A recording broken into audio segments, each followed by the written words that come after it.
This was yesterday, and look at you today, man, Jim. You're like Superman in sunlight. Oh, I'm on. He looks like he just got punched by Mike Tyson. Look at his jaw. He doesn't look normal anymore. This is like a gerbil hoarding food. This is my Two-Face costume, Wes, but half of me is Robert Zadar. Samurai Cop. So I'm glad you could make it, Aaron. I was worried. Oh no, I wouldn't miss it if I could avoid it. So I did miss my flight to Fresno, so I didn't make it to Fresno Comic-Con. So Silvani's on his by his lonesome. Oh, that sucks, dude. You were gonna get one of those Fresno burgers from Hardee's. I was, yeah, the Fresno burger. By the way, the other day, I was just scrolling through messages, and I scrolled through our message, and I saw that picture of the burger you sent me, and I was like, I gotta go get me a sourdough jack. That looks amazing. Absolutely. So you got an infection because of the chipped tooth underneath your gums, and it was headed for your brain. Yep. This explains everything. So they had to remove the infection and then do some type of graft. Yeah, they had to do a bone graft, so that like later I can get a dental implant and replace that tooth. Yeah. So go ahead, Doc. I had something similar happen to me many, many years ago. On a tooth, there was cracking underneath, and then all like the microbacteria and everything will start eating it and basically turning it into a giant abscess. Mm-hmm. And then in order to keep the jawbone intact, they do a bone graft. Mine didn't really take, unfortunately. Yeah, they said that like sometimes half of your jaw. Sometimes your body rejects it, and sometimes the infection bites it. And so yeah, so I'm having to do the Sully solution, like Sully told me, like to warm salt water. So they gave me like a syringe that I fill with warm salt water, and I just squirt it into the tooth hole. That's an old. That's like an old grandma thing. They're just like warm water, like really warm water. Don't scald yourself. Kosher salt and swish, and it just like takes like the sting out of everything. That's like my Irish grandma's advice. Seriously. Mm-hmm. Oh, awesome. It helps prevent. The way I would do it is Jack Daniels. You swish it in there, take everything away. It'll take the infection, clean it all up. Mr. Daniels, he was my nanny. That'll actually cause dry socket. Well, my grandma would rub Mr. Daniels on my gums and proceeding. So you missed Fresno, dude. I'm sorry to hear that, Aaron. I know a lot of people were heading there. We're gonna have a good time. I mean, are they? I don't know. I didn't expect to make any money there. I was just they were paying for it, so I was just going to hang out with Solani. Mm-hmm. Well, and to meet the Thinking Critical folks in Fresno. We got a huge contingent there, dude. The Fresno meetup, dude. Maybe I should drive out there today. Do it on camera. You got some Thinking Critical lights in freaking Jersey. Yeah, but we got all kinds of people in Jersey. Yeah. You know how many people at like 5 people asked me, what the hell happened to Richard? I don't know. These are questions best left to medical science, Aaron. Mm-hmm. I'm like, look, once you get heavy into cuck porn. Oh my goodness. Moving on to a different subject, we do have a very special guest, Jeff Hicks from World Class Bullshitters, obviously fan of the channel, looking his very best. And appreciate you having me here, brother. Oh, it's always a blast. I appreciate the invite, and I love comics. I love hanging out on Saturday mornings and shooting the shit with you guys. So it's a great day for me. And you got some stuff brewing. You actually, you've got a new comic book. I think it's on is it Kickstarter right now? Kickstarter, yes. Stealing Solo 2, The Power of the Farce, or as I just call it, Stealing Solo, The Power of the Farce. But Stealing Solo was my first book. A lot of people read it, and I get countless emails. I got countless emails over the last few years. When's the sequel coming out? What's next? Because I've been teasing it. Well, it's available right now on Kickstarter, and there's even a third book in the pipeline called Frankenfisher, The Bride of Solo. So we're going to have a whole trilogy of Stealing Solo out before Spaceballs 2. Beautiful. Dude, did you consider The Farce Awakens?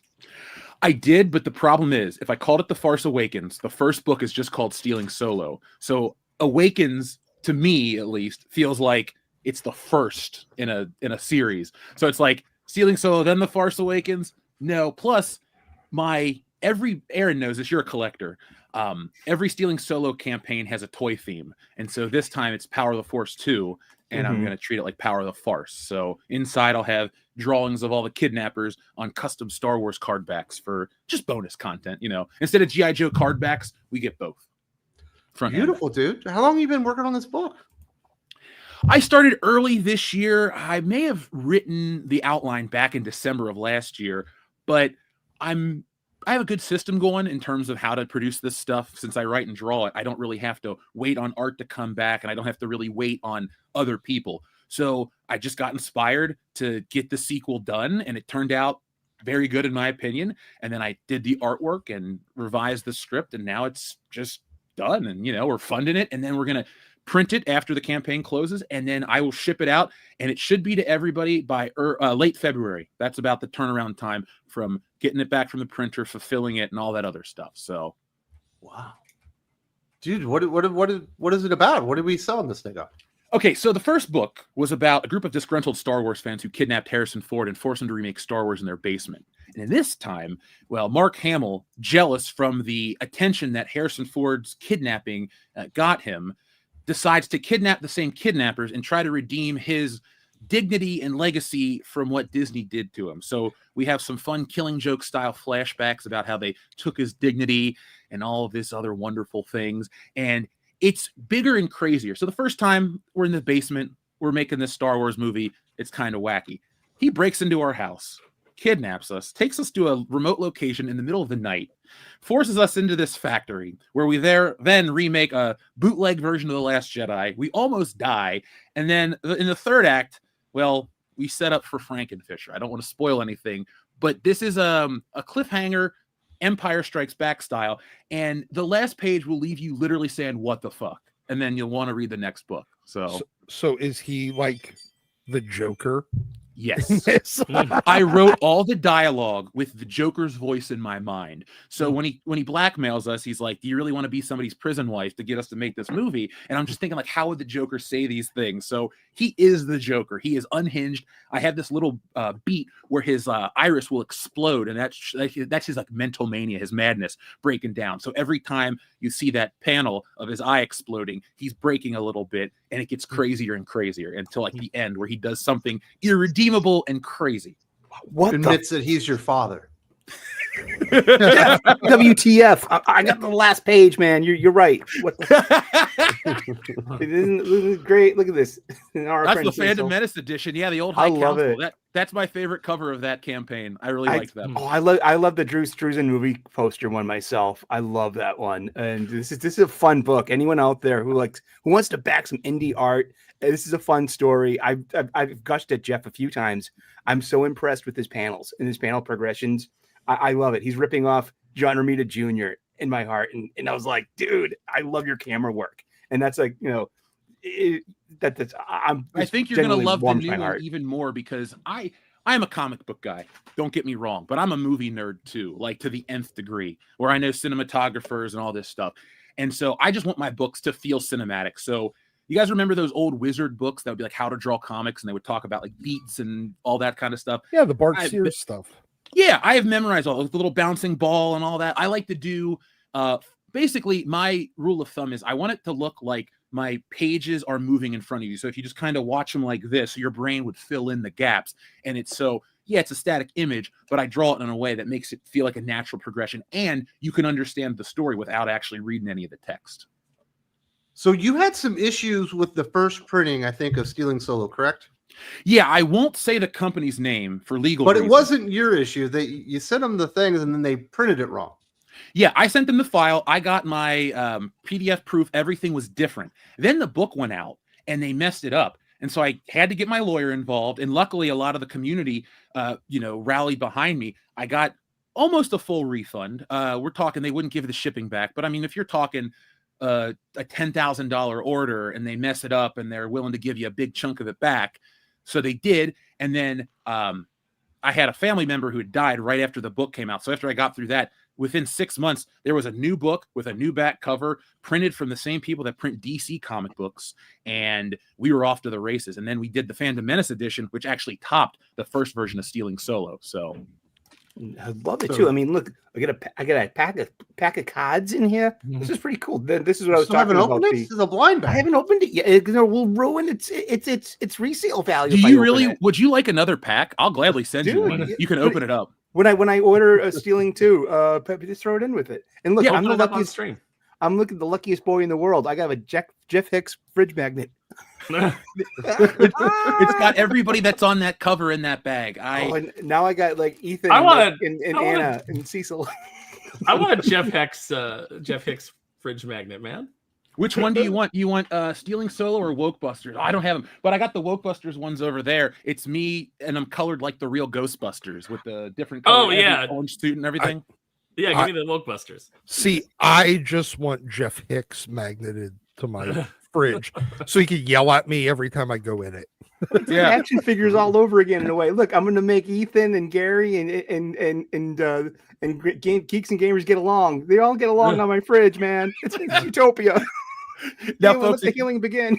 I have a couple of those left. If you go to the Stealing Solo website, you can pick up like Sully did, the Fandom Menace, and I'm throwing in all the bonus perks. I don't have too much of these left, but I have we had stickers printed and all this stuff. But the new campaign will have stickers and all the bonus stuff, and we offer magnets. So every 100 new backers we get, you unlock all the characters from the book. So if you go to the campaign and you look at the bottom, as soon as we get past the initial funding goal, we're only $400 away. Then we unlock magnets, and I have even bigger stuff planned after that. So I'm glad you guys like all the bonus stuff. I love it. It makes me feel like a kid again, especially like something like a lenticular card. I don't know what it is about a lenticular card. It always gets me going like, ooh, shiny.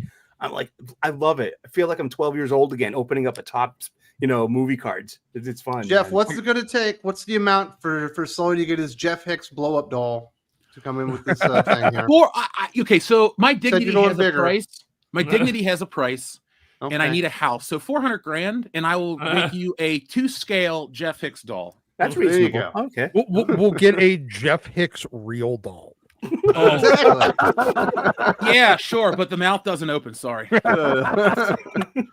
So you said you're the movie aficionado as well, and I like a good movie as well. Everyone's talking about the Frankenstein from Guillermo del Toro. I actually watched it on time this week, and I thought it was pretty darn good, dude.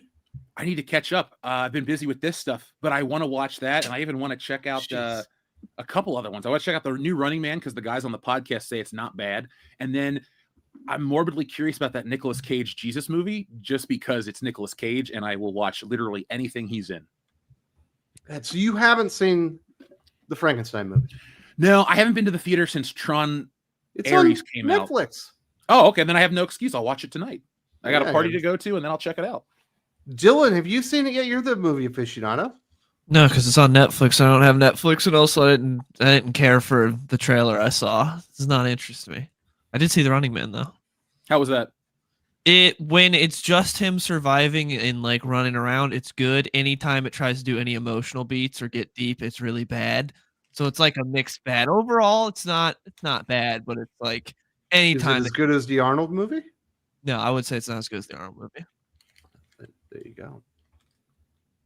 Sully, you saw the Guillermo del Toro Frankenstein, right? I'm woefully behind on new movies. I think I've seen one new movie this entire year so far. It was Honey Don't by Ethan Coen, and I loved it. Oh, but, I want to see that. It's a lot like Fargo. It's quirky. It's 90 minutes long, so it's beautifully short. There's not a wasted stitch anywhere on this fabric, dude. And but I'm looking forward to Frankenstein. I'm a huge monster movie and horror movie fan. I got like a ton of Frankenstein movies on my shelf, from the Universal stuff to like even like I have yet to see it, but the Kenneth Branagh one from 1990, was it? With Robert De Niro? Yeah, I bought it like sight unseen, and it sits next to Frankenhooker, one of my favorite. Want a date?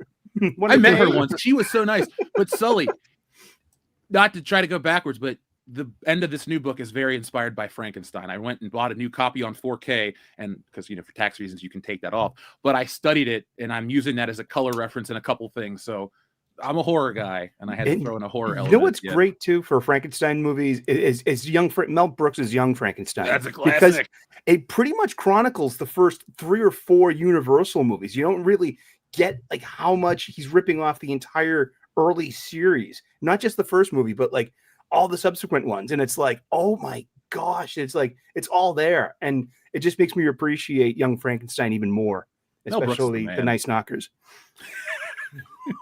Doc, did you see the Frankenstein movie? I did not. How am I the only dude? I'm always behind. How am I ahead of the curve here? Dude, I'll be honest. My desire to see that movie is like just slightly above zero. You don't like Guillermo del Toro? I'm not a huge fan of him. He's visionary and everything, but look, as much as spectacle is wonderful, this movie's got heart, dude. Heart for days. They do take a few liberties with the original story. Mm-hmm. Yeah, but everybody does that. You didn't like Blade 2? Guillermo del Toro? You didn't like Pacific Rim? No, actually, I did not like Blade 2. Same here. Blade 2. I did not like. I liked Pacific Rim. Okay. Yeah. It was fine as giant mech versus, kaijus. Live action anime. Yeah, it was fine for a live action anime. Megazords. Yeah, I liked Power Rangers too. Ooh. I did as a child. It was I have a whole shelf of them behind me. Back to action. Man, I reread Mary Shelley's Frankenstein last year for the first time since like high school, and I forgot so much about it that it's like the monster is quite intelligent. So I'm like, one of our fandom arguments all the time is accuracy and adaptation, and so but this liberal kind of adapting the original work has been going on since the 1930s. Like Frankenstein, that famous Universal one, it's so the Karloff, is so far away story wise from the original in a way. But have you noticed how that in the culture that is Frankenstein? Like that is green skin, bolts in the neck. Like even Universal owns the copyright on the image part, but like that is Frankenstein's monster. Hell, most people call him Frankenstein mistakenly, but. You're right, though. They always have been loose with these adaptations. And it's the same with like remake culture. Remake culture has been a problem for forever. We looked at a thing on the show, the 11 greatest movie remakes, and we're looking at stuff from like the 30s and 40s that were remaking movies from the 20s. And you're just like, oh, okay. But in their case, they're taking silent film and remaking it with sound. And to me, that's a new piece of technology added. That's like saying we're going to remake Lethal Weapon, but the only difference is it's only in 3D. Like to me, that's like a stupid movie. Also, it's a musical. Well, Jeff, I would watch that. They're taking the old, they're taking the movies of the 80s and the 90s, and they're remaking them with the message. So the modern it's the audience. same thing. The modern audience. Yeah, the one that always shows up. It's not in the Guillermo del Toro movie, and he's much more like the book. Like his Frankenstein reminds me of Sabretooth as far as like power and agility. Vengeful. He's a force of revenge. He wants Victor to suffer, and he's systematically picking off Victor's family. And that's like spoilers, man. Not everybody's seen the movie. If you don't know the story of Frankenstein by now, I don't know what to tell you. Look, I'm going to be honest. I just want like a Herman Munster in a. Is it as good as Van Helsing? Is it as good as Van Helsing? And does it have more swinging? It's far better than Van Helsing. I'm assuming that you're talking about the one with Hugh Jackman. Yeah, it's awful, but it's dumb fun. It's a terrible movie. Mm-hmm. It's way better than that. Especially when when he's doing the experiments and like the bodies are coming to life. Is there anybody as hot as Kate Beckinsale from around that area? No. Okay. No. Anytime you ever in leather and latex, it's just perfect. Dylan, maybe you can explain this one to me. You're much younger than I am. I don't get the Mia Goth thing. I can't stand her. People love her. I hate her voice. She's a good actress. Her voice irritates me to no end. I can't stand her. The no eyebrows throws me off because I as an artist, I always like try, like, you look at a face, it's supposed to be symmetrical. And when I see people with no eyebrows or blonde eyebrows, it takes me a second because their brow looks so pronounced. And she just always looks weird to me. It's Matt Smith. It's girl Matt Smith. Maybe. Yeah. But some of her movies are decent. What was that one? Maxine? Where it's the 90s. Yeah, where she's like a hooker or trilogy. I couldn't stand the first. Dude, I thought X was the most overrated horror movie. I completely agree. I saw X and I saw Massacre. I didn't see any of the others because I heard X was so good. I went and saw it. I was like, this movie sucked. There's like a couple good moments, but overall it was not very good. give Maxine a shot because it's very. So I liked Cocaine Bear, but I thought it needed a few more 80s flares to make it like feel I fun. hated Cocaine Bear. I was disappointed because it didn't go far enough. I wanted it to be like just cheesier than it was bloody. But then again, I really don't like Elizabeth Banks. Period. I'm waiting for Meth Shark. Do you want to make that comic book? I want to see how they can how he can smoke meth underwater.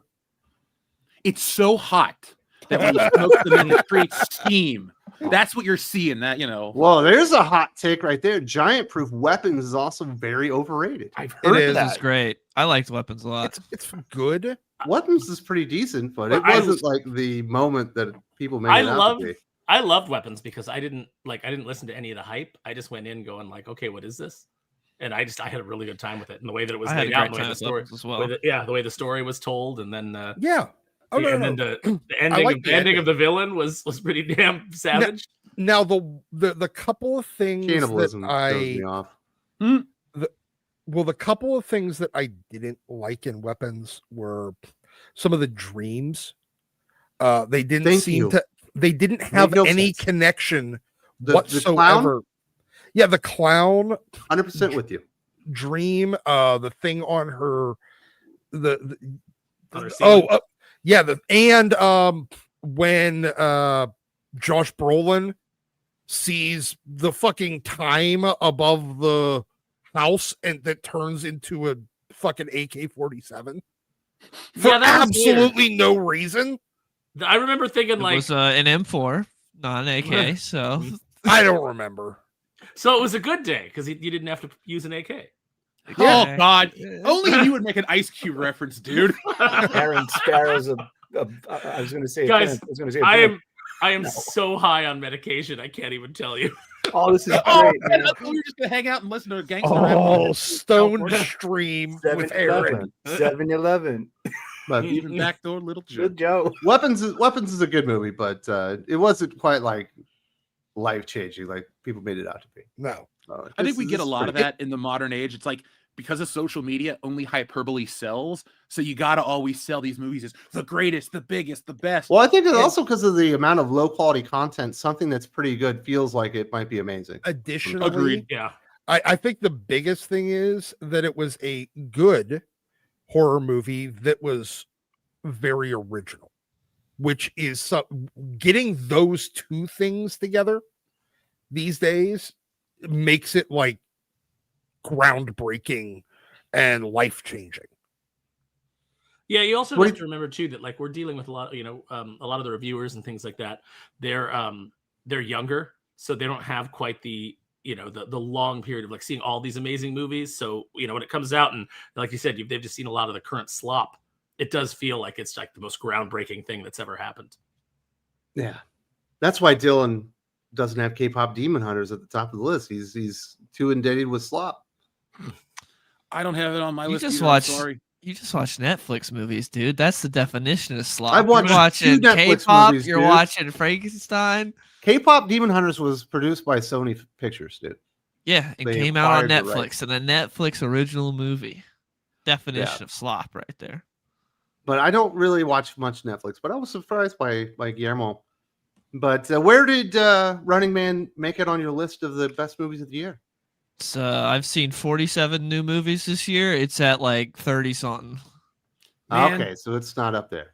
It's like it's not. Are you just like middle slotting them in as you go, Dylan? Or you just like do you have like a running list and you're like, okay, I have a running list on Letterboxd, or I just put it in. Share it with you.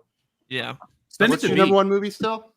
It's still Mission Impossible. It's still my favorite movie of the year. Really? I love Mission Impossible. Yeah. Ending it off, I loved it.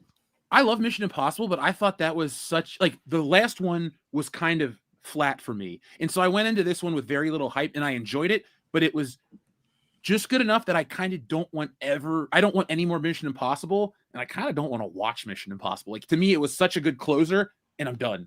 Like I'll go back and maybe watch said it's the best movie of his life. How old? 10. I mean, if you look at how many movies came out over the last 10 years, not wrong. Because there aren't that many great movies in the last 10 years. Like we're looking at Force Awakens this year, 10. Ugh. Yeah. Destro47 is saying, back in my day, this was a comic book show. Yeah. No, my Well, back okay, hurts. How old Dylan, do we I did have a comic book come out this week. It's somewhat high profile. Jim Lee returning as an artist of Batman. 162 Hattush, So Part bad. 5. It's Nigma time, dude. That was terrible. That's a line in the book. Riddler shows up and says it's Nigma time for those that didn't read it. It was terrible. Hush 2 has not been good overall, but this was the worst one yet, and this was the most action packed. There is a very funny 2 panels where Batman's talking to Catwoman, and then like a line comes over, wraps him up, and then he goes like in the fetal position, gets flung out the window. That was probably the highlight of the book for me, but it was terrible. The Damien on the motorcycle page is beautiful. Yes. And then there's another page where the Batmobile is like blowing up that is gorgeous. Yeah. Jim Lee still got Alex it. Sinclair like did some numbers on the colors. It's just Jeff Loeb shouldn't be writing anything in canon because he could still write, because Last Halloween was good. I liked Last Halloween. That just ended, and that was good. X-Men of Apocalypse has been fine thus far. But man, that only Hush one 2 issue is so far? terrible. Okay. Hattush is awful. Do you think Hush part of 2 is that, bad. but beyond just the quality of the work, do you think it's because Hush doesn't need more? It's kind of one of those, to me, Hush is a lot like Civil War, where you can merchandise and market it forever. And that's kind of the appeal of it. It's good. I like it. I own it in so many different formats. But I feel like Hush sticks around not because of the quality, but because of it's got Batman and Superman and all the characters and this and that. And they're just trying to hit Jim Lee's. And I think they're just trying to cash in on that. It felt so weird when they announced it. I was like, a Hush too? They just want another graphic novel they can sell for 20 years. But I don't think it's going to happen because this book sucks. It's really bad. It's definitely a cash in, but I mean, like after the first Hush, like you didn't necessarily need to bring it back, but then Paul Dini did some amazing work with Hush. So there's still a lot of cool stuff you can do with them. It's just that You got to be as talented doesn't have it. You got to be as talented as Paul Dini to do it. Is the problem. Yeah, and it's very clear he hasn't read a Batman comic in 25 years. Like stuff he's going over, it's like we've been there. These characters have progressed past that. What are we doing? And like, Jeff Loeb has no idea. Like, didn't the Bat family all gang up on Bruce back in? Well, it wasn't. They just did it in this issue with Chip Zdarsky's. What was that one with the Gotham War? Yeah, Gotham War. I mean, yeah, that was. They just did this less than 2 years ago. Yeah. So Doc and I have a bet, Sully, about whether or not you liked what was the book? Spider-Man Noir. Spider-Man Noir #2. Jim and I were talking about this off panel too. I liked it pretty much overall. Told you, Doc. I told you. This dude will love slop. That book sucked. It was awful. I love entertaining fluff stuff too. What was entertaining about this fucking comic? Are you a fluffer of comics? Okay, well, we're talking about movie aficionados. Let's also talk about 1930s gangster movies like Jimmy Cagney stuff. Like Angels with Dirty Faces is like one of my favorite gangster movies of that time. Yeah. And so I'm picking up a lot of like Eric Larson throwing a lot of Jimmy Cagney into Peter Parker, and for me, it's working because I like that Dashiell Hammett stuff, that the gumshoe detective stuff, and it works for me. It's okay. Was it the part where he punches a guy with a head zit, or was it the part where he is diagnosed with tinnitus like 80 years before tinnitus is a diagnosable disease? That's my question. It looks like the part where the dead end kids or the Bowery boys save him on the rooftop. Oh, the Newsies kids show up out of nowhere. That's okay. All right, that's fair. Yeah. That's why Sully likes it. Spider-Man. That's why Sully likes it, because he's wearing a Newsies hat. Exactly. I was one of those Newsy kids. All right, Christian Bale. I need to read My this favorite book part now. of the book is when Spider-Man starts speaking like he was at the No Kings rally 2 weeks ago. Yeah. About Antifa and immigrants. It was like, oh God. In the 1920s? Pretty on the nose. Yes. Yeah. See, pretty on the nose? Pretty on the nose, yeah. 150 God. Up the nostril, more like it. Up your nose with a rubber hose. Yeah. I hate modern entertainment. Stop trying to make a point. Like, if you're making something that's a period piece, even if it's otherworldly, like an alternate dimension or another timeline, don't put modern day crap in it. I hate that. Here's That's the thing. all they do, man. somebody told Eric Larson that those the red armband people had filled up Madison Square Garden one time in the 1930s, and he decided that they didn't bother to tell him that it was his side that was there in Madison Square Garden. But hey, whatever.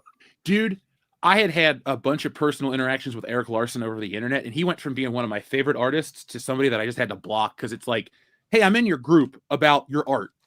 But he wanted to fight everybody about politics. And I was like, you know what? This is before I had the YouTube channel and all this stuff. I was like, I don't like you anymore, man. I don't need to know more about you. And it sounds like the Patch Zurcher experience. Yeah. Also, well, yeah, let's talk about art. Oh God, no, he's just freaking out on everybody. I think that it was his normalcy went away with his hair. So he was never normal then. Man. Yeah, he's been bald since before I was born. Eric Larson likes to fight, but he's not sharp enough to really defend his position. But he likes to pick people to fight with that are smarter and more articulate than him. So like, you remember he had that debate with he had that back and forth with Peter David. And every time he went back and forth with Peter David just obliterated him. Yeah. It's like, don't fight with the guy that's much, much smarter than you and a much better writer. At least Eric Larson isn't punching down on people. He's trying to punch up. He thinks he is. Punched out. Yeah, he thinks he is, but Sparrow, you've never seen The Wire? No, I've always meant to watch it, and I've just never started it. It's on Dockbuster. It's good. So what is the nod? I've never seen The Nod. Is that like a Wire spinoff? Well, no. Someone said Sparrow is on the nod, which I assume is probably a drug. No. That just means you're all fucked up and gonna pass out. You come back from Amsterdam and you got like a bundle opiates. Everything that I am on was prescribed to me, just so you guys know. Yeah, but it's not doctor's care. The opiate, the kind of half passing out, and then you pop back up, the heroin nod. Oh, gotcha. Yeah, no, actually, when my head is down, when my head is down, it's because I'm painting. Because I have to do I have to fidget, especially when I'm in this kind of like loopy headspace. And I just different custom heads and things like that. Like you're okay. I thought you were like doing like a piece of art painting. I was like, ooh, let me see. No, not about that. Painting dolls is art, Jeff. Come on, come on, Aaron. dude. How good are you at like? I'll talk you off air. I got a question about action figure customizing. Okay, for another time. I'm pretty good. I've got 3D, all kinds of 3D modeling and printers at my disposal. So, oh shit, I should have come. Are you so good that you got your own company of custom heads that you paint and go to cons and sell? Yes, actually, I am. It must be pretty good. I'm that damn good. All right, I have a saber tooth he made for me. It's fucking dope. Oh, sweet. Oh, can I put this? Can I put something up, Wes? I just gotta, Grateful Dog says, kneel before Doomface. Haven't laughed this hard at a comic in a long time. Thanks, Mr. Sparrow.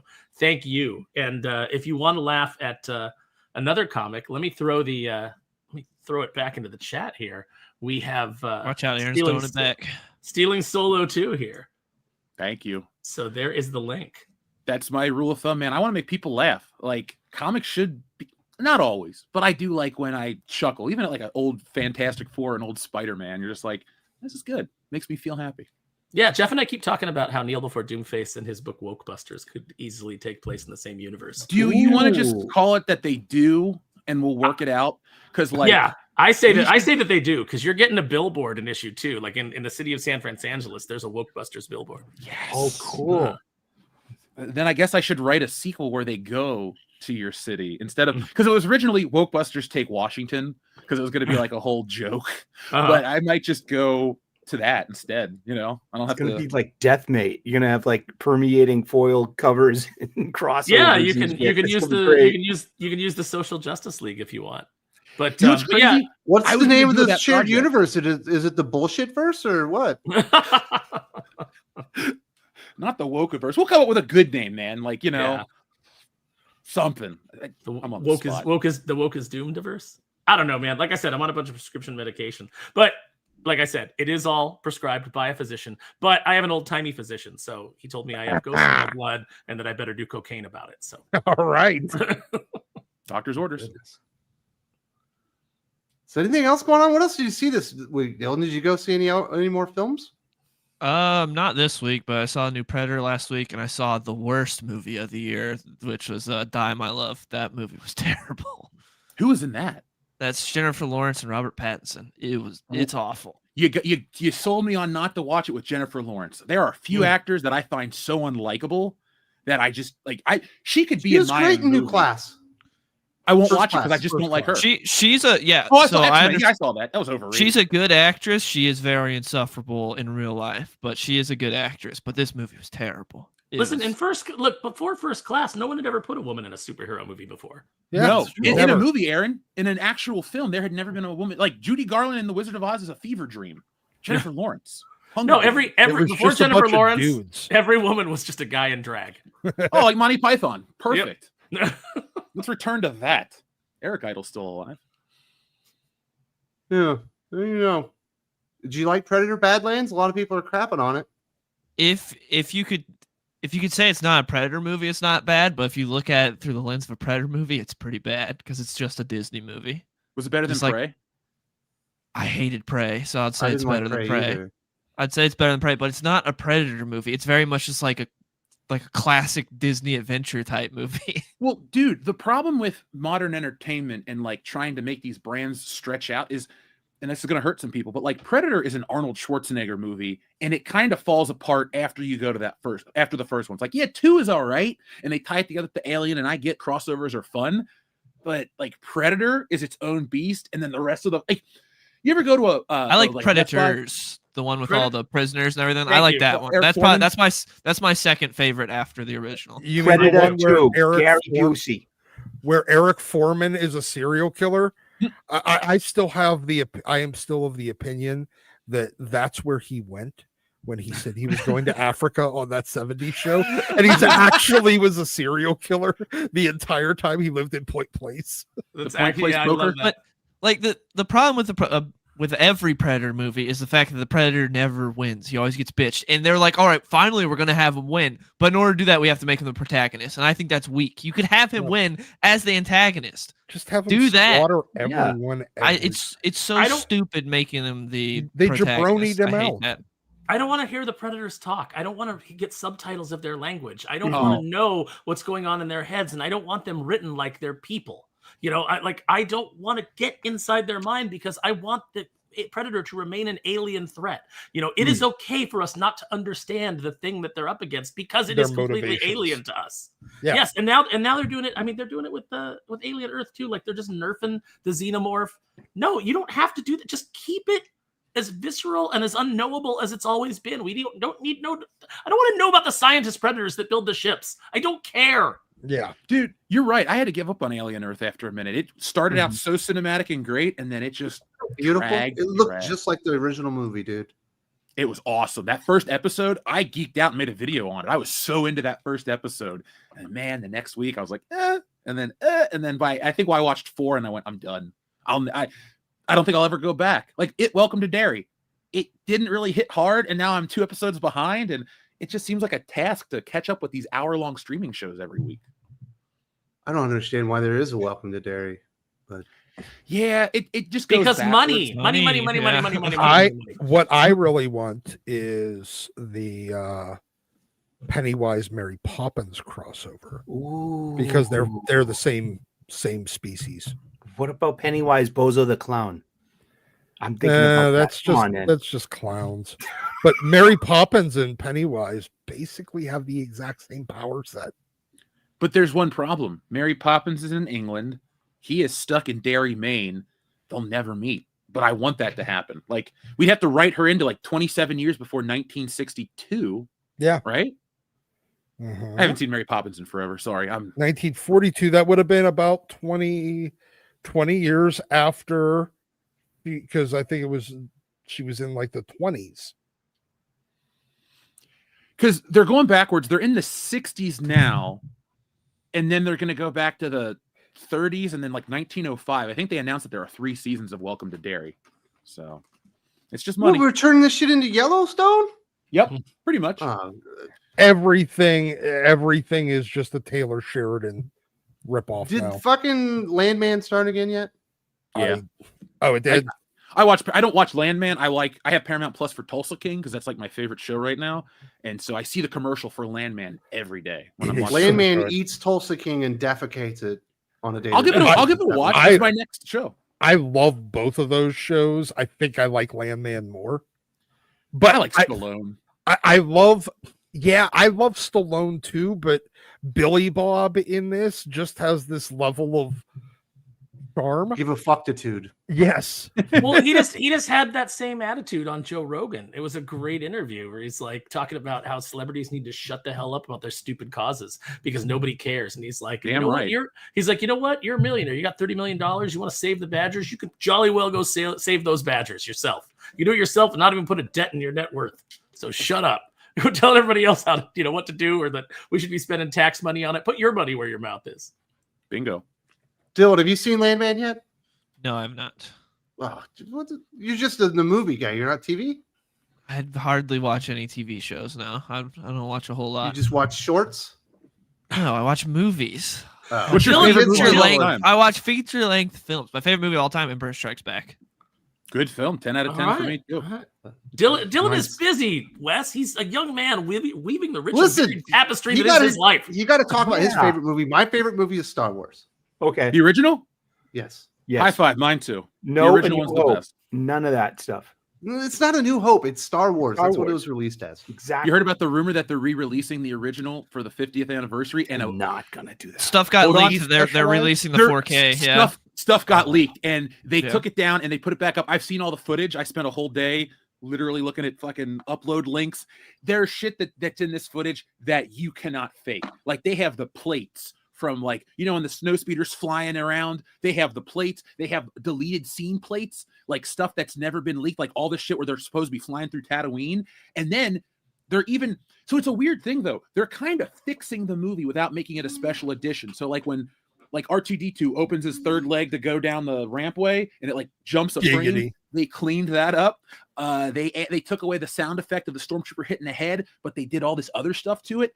I think it's coming in 2027, and I think they're trying to do that to make Star Wars appeal to the next generation because they're kind of done. Like that, I'm making a video for tomorrow. Here's a spoiler. Those holocron figures, Aaron, they're at $29 at the beginning of the year. They're at Ollie's for $9.99. They're on Walmart.com for $4.99 right now. They can't sell this shit. It's so bad. There is nothing from new Star Wars. That's why when you go to the stores, it's literally 50 clone troopers and a dozen stormtroopers and maybe a Jedi.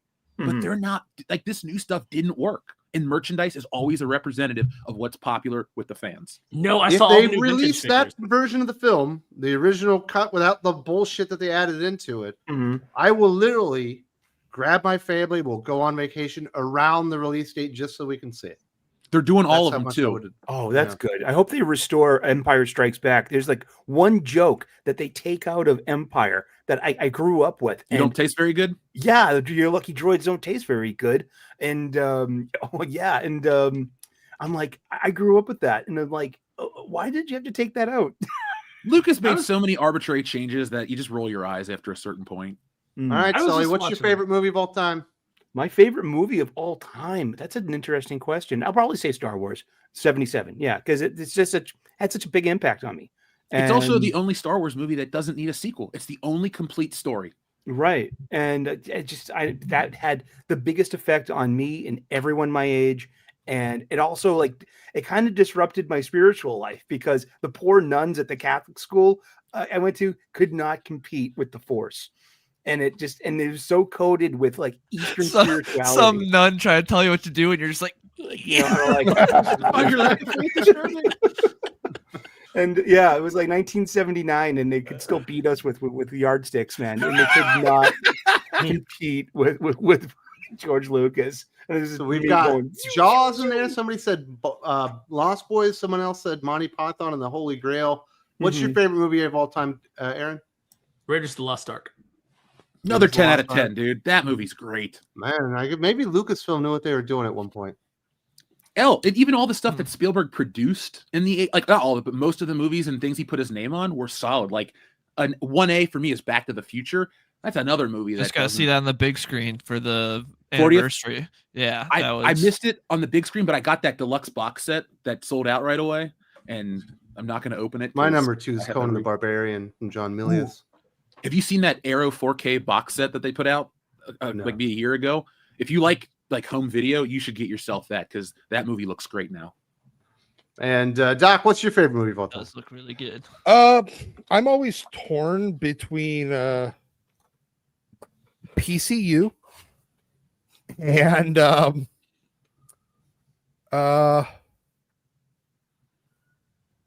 Raiders as well. Got to make a choice, dude. Then you know what? I'll just be different and I'll go with PCU. Man, the only guy that didn't go for an action film. Yeah. Dylan, weren't you the one that thought you had seen Conan but didn't realize Yes, you'd watched the bad version of Conan? Yeah, I had seen the second one. Yeah, I saw it when I was a Conan the kid. Destroyer. And then the 4K came out, and I was like, I haven't seen it since I was a kid. So I bought the 4K of Conan. When I watched it, I was like, I've never seen this movie. I looked it up afterwards. I was like, oh, I saw Conan the Destroyer. Is what I saw. What a nice surprise. Yeah. Conan the Barbarian's only about 1,000 times better than Conan the Destroyer. Yeah, so that was. You don't like Grace Jones? I take it. Yeah. Bumbata, right? Isn't that I just think it was Mayday from Chamberlain? Bond. Yeah, Mayday. Yeah. You ever seen the picture of Wilt Chamberlain next to? I think it's Wilt Chamberlain, Andre the Giant, and Schwarzenegger on the set of Conan the Barbarian. That's a great photo. He looks like a shrimp compared to those two. I don't think he's that tall, is he? Is Schwarzenegger like what, 6'2"? He's like 6'4", I thought. But he's enormous for a bodybuilder. They're normally not very tall. I'm still taller. Yeah, But he's he's in way 6'2". better shape. So we Not do anymore. have a few peoples that are new to the Patreon and channel memberships. A big shout out to King John returning, aka Crownfire, the protector of Brimspire. You sign up on Patreon or channel memberships, you get extra bonus podcasts, videos, all kinds of great stuff. Also, welcome to the team, Ronnie Strike, Echo Tracer, the protector of Neo Hong Kong, and welcome back to Noodle Lad, the protector of Tokyo. If you're interested, there are links in the video descriptions and lots of good stuff going on in there. We got a few people that had some things to say. Callum Lyle, I felt nothing after Predator Badlands. F. Bob Iger. I agree with that Again, sentiment in general. It's very much if it had all the Predator stuff, like if it was just like an original Disney movie, you'd be like, it's a fun little adventure movie. But it being a Predator movie, not good. Like they could have made it a Star Wars bounty hunter movie that Star Wars fans hated too. They could have made it like anything else, and it would have been better because it's just like a very like standard like Disney adventure movie. How long until we get the crossover where Boba Fett hunts down a predator and they become best friends? Dude, that sounds great. They already got Kraven the Hunter doing that. Wait, you just described Predator versus Spider-Man. Right? I have those books and I have yet to crack them open. I am so bad. I'll go to support my local comic book shop all the time. And this is an old bag, but what do I got in this bag? I got Spider-Man 5, Spider-Man 6, and Spider-Man 94 #1. I gave up on Spider-Man 94. The artwork in this, man, is terrible. It's not They make a Peter Parker look great horrible. book. Yeah. No, and I love J.M. DeMatteis. He's one of my favorite Spider-Man writers because he was with Todd McFarlane, right? He was doing all that late 80s stuff. Or it's because it's not Roger Stern. No. Roger Stern's the beginning of the 80s, and I love him. Roger Stern, and then McFarlane was with David Michelini. Michelini, right? Yeah. He's the one I go to. Michelini and Stern are my two favorite Spidey writers after Steve Ditko, because Stan Lee didn't do as much as he gets credit for. Who was writing Web when Alex Saviuk was doing the art? I can't remember. But that I'll was look it really up, good but too. he is. Did I tell you I met him and became like Facebook buddies with him? He's like the nicest dude. Oh, he's super nice. He's at New York every year, and it's like, man, I wanna hire him for something.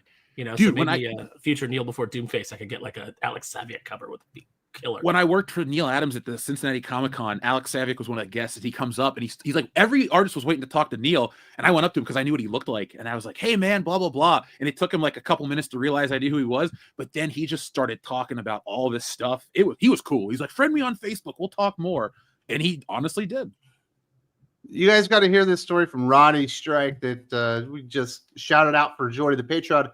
I saw Raiders at a theater in Jakarta, and right when the arc opens, the film ended, and I had to wait to get back to the States to see what happened. That's awesome. That actually sounds like it's like, crazy. well, that's it. They opened the arc, and that was it. Maybe it was too explicit. Yeah. Have you seen the South American version of Batman where when Batman punches the Joker and he falls off the rooftop, the movie just ends? Like they don't show him fall, and they don't do the bat signal or anything. Oh, Weird.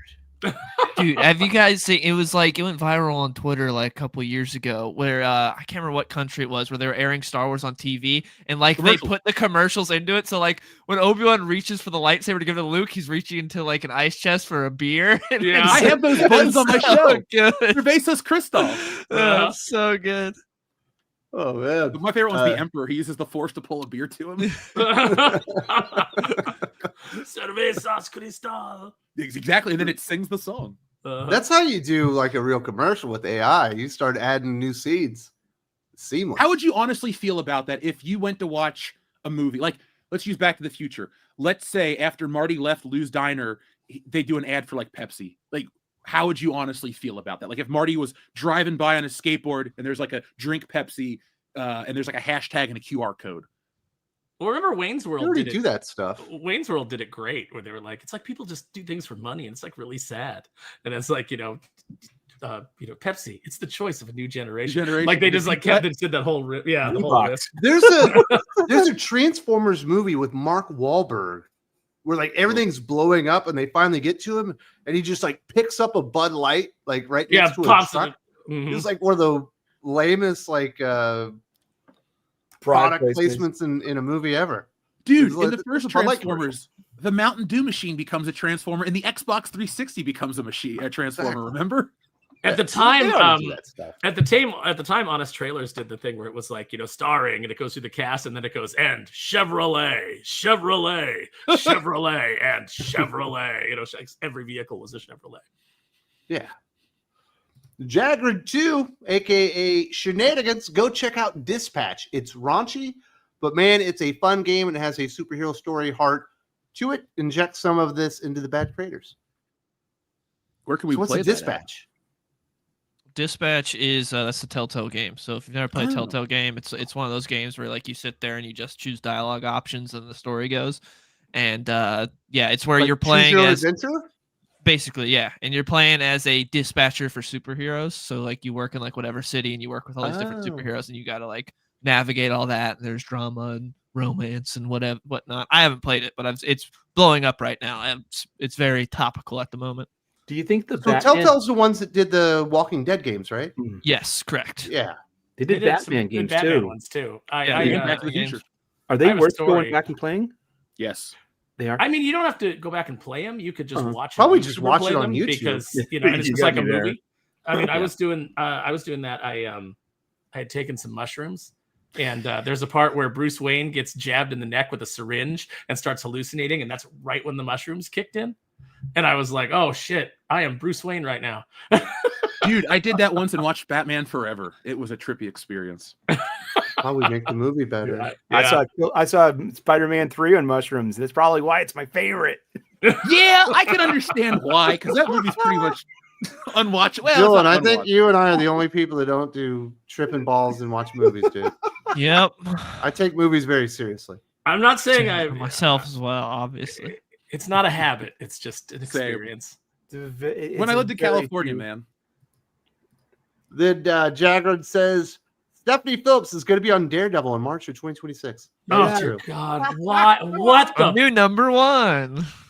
At least What has Stephanie Phillips written that, like, okay, when you think of the lineage of the Daredevil book and how many top flight creators have been on that, and I know we've gotten some crap creators, like Solid and Ahmed was just on there, so I know that like it doesn't have the prestige anymore that it once did because they keep putting trash on it, but like, come on, man, this is like bottom of the barrel.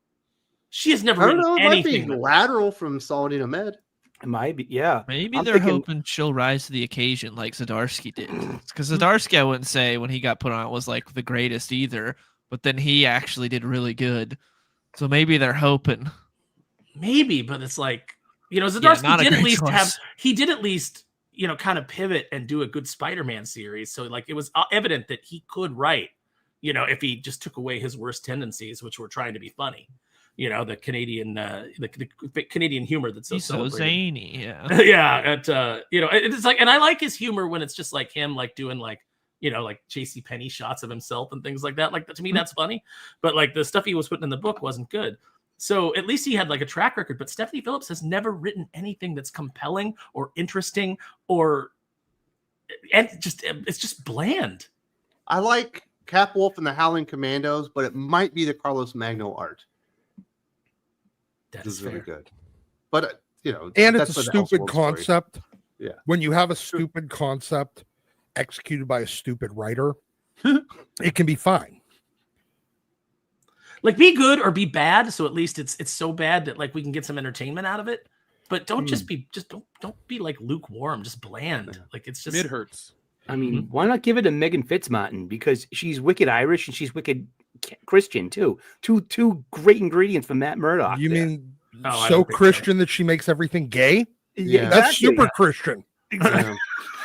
New That should be Age a Riley superhero. Rossmo on that art, you know? thing there. Oh man, Dude, Riley Jag- Rossmo doing the Robin art, but on Daredevil, that'll put butts in seats. Jagod says, so Aaron, why is Figure Arts doing Wicked figures? Because both those bitches are so skinny that you don't have to use a lot of plastic, so your profit margin increases. He's Didn't we definitely talk about high. this? I laughed. It's so pointless. I don't know why they're doing it. Like they'd have been better off getting licensed for K-pop Demon Hunters and doing those figures. Stick figures. That was probably a lot are- more expensive. Stick figures don't cost very much. Yeah. All No. joking aside, though, I wish that Figure Arts were sold in stores because you would find those everywhere. Because women aren't buying action figures, and they're not going to buy $90 action figures of the witch and the queen, or both witches. I don't know. I haven't seen the Wizard of Oz in a minute.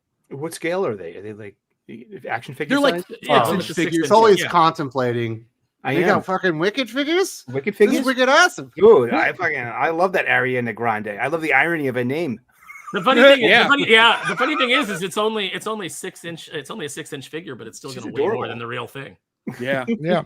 I feel also- like I say that like, and I'm like I said, I'm loopy on medication, so I'm being kind of like off the cuff and kind of mean, but like I really worry for that girl. Like she looks unhealthy, and you know it's bad. Skinny people using Ozempic is not a good recipe. Yeah. I was coming back from Dallas after meeting you guys, and I'm on the flight trying to watch my second favorite movie, Barry Lyndon by Stanley Kubrick. And the lady next to me is watching Wicked Part 1. And I'm like, I couldn't keep my eyes off it because it was really slick looking. This movie looked pretty darn good.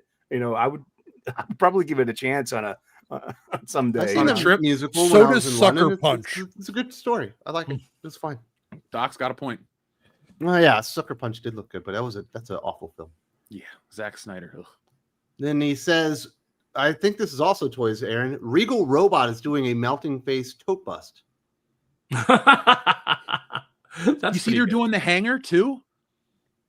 the hanger. Remember when Tote pulls out the thing and you think he's going to beat him, and he does it and he turns it into the hanger? And Oh puts his yeah. coat? They're making Uh-huh. that too. Chucks.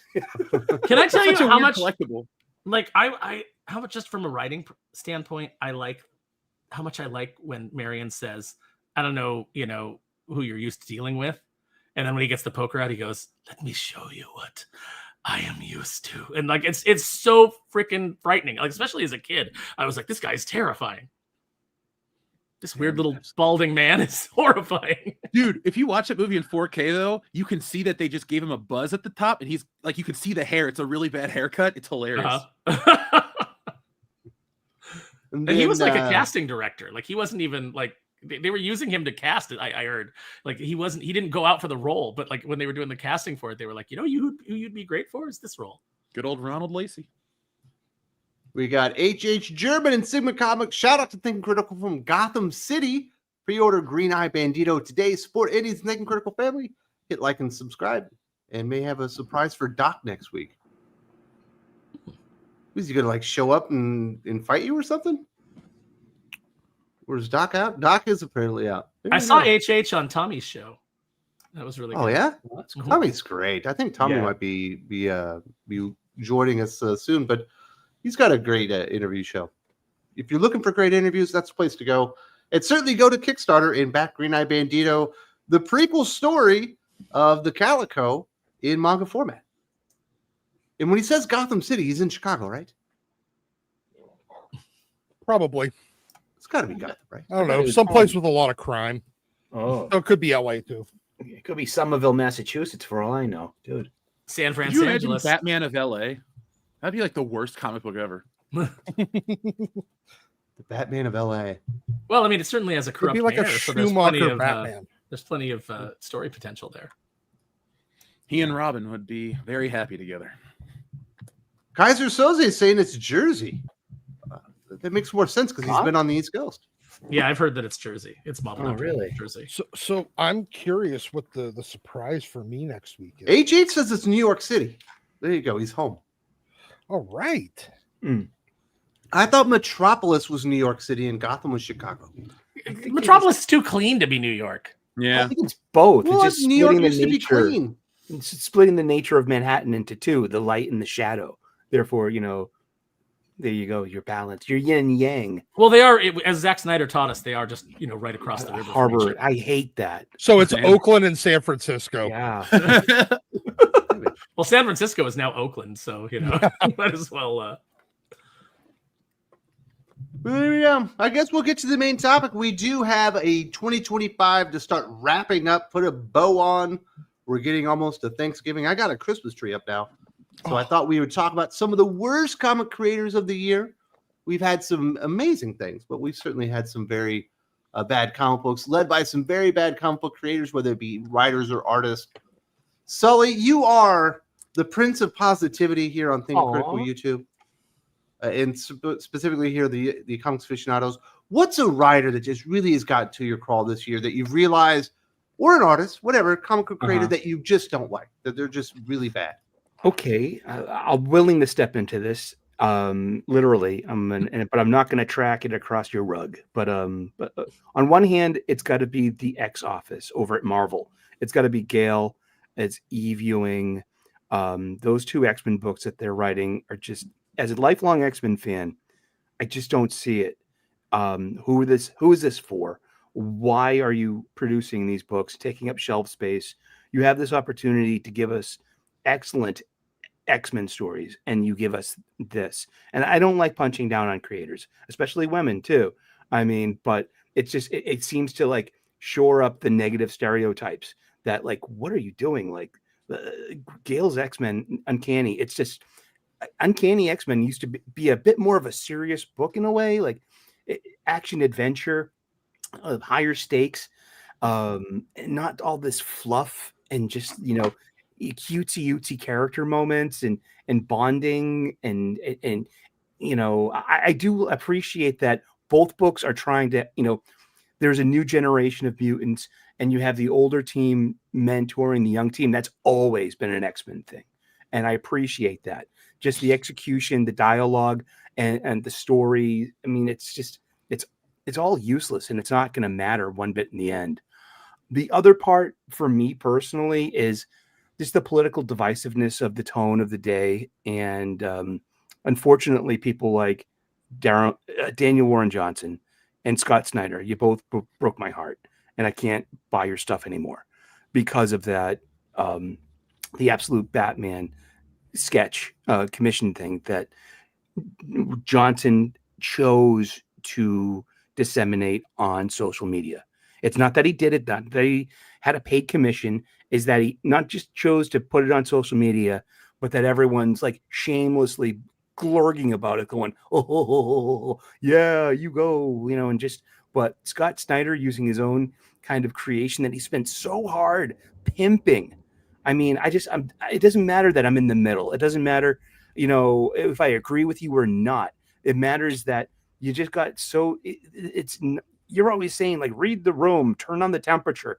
I mean, why can't you take your own advice? I mean, one time Scott Snyder, God bless him, I love the guy. He's a good writer. He's a good dad.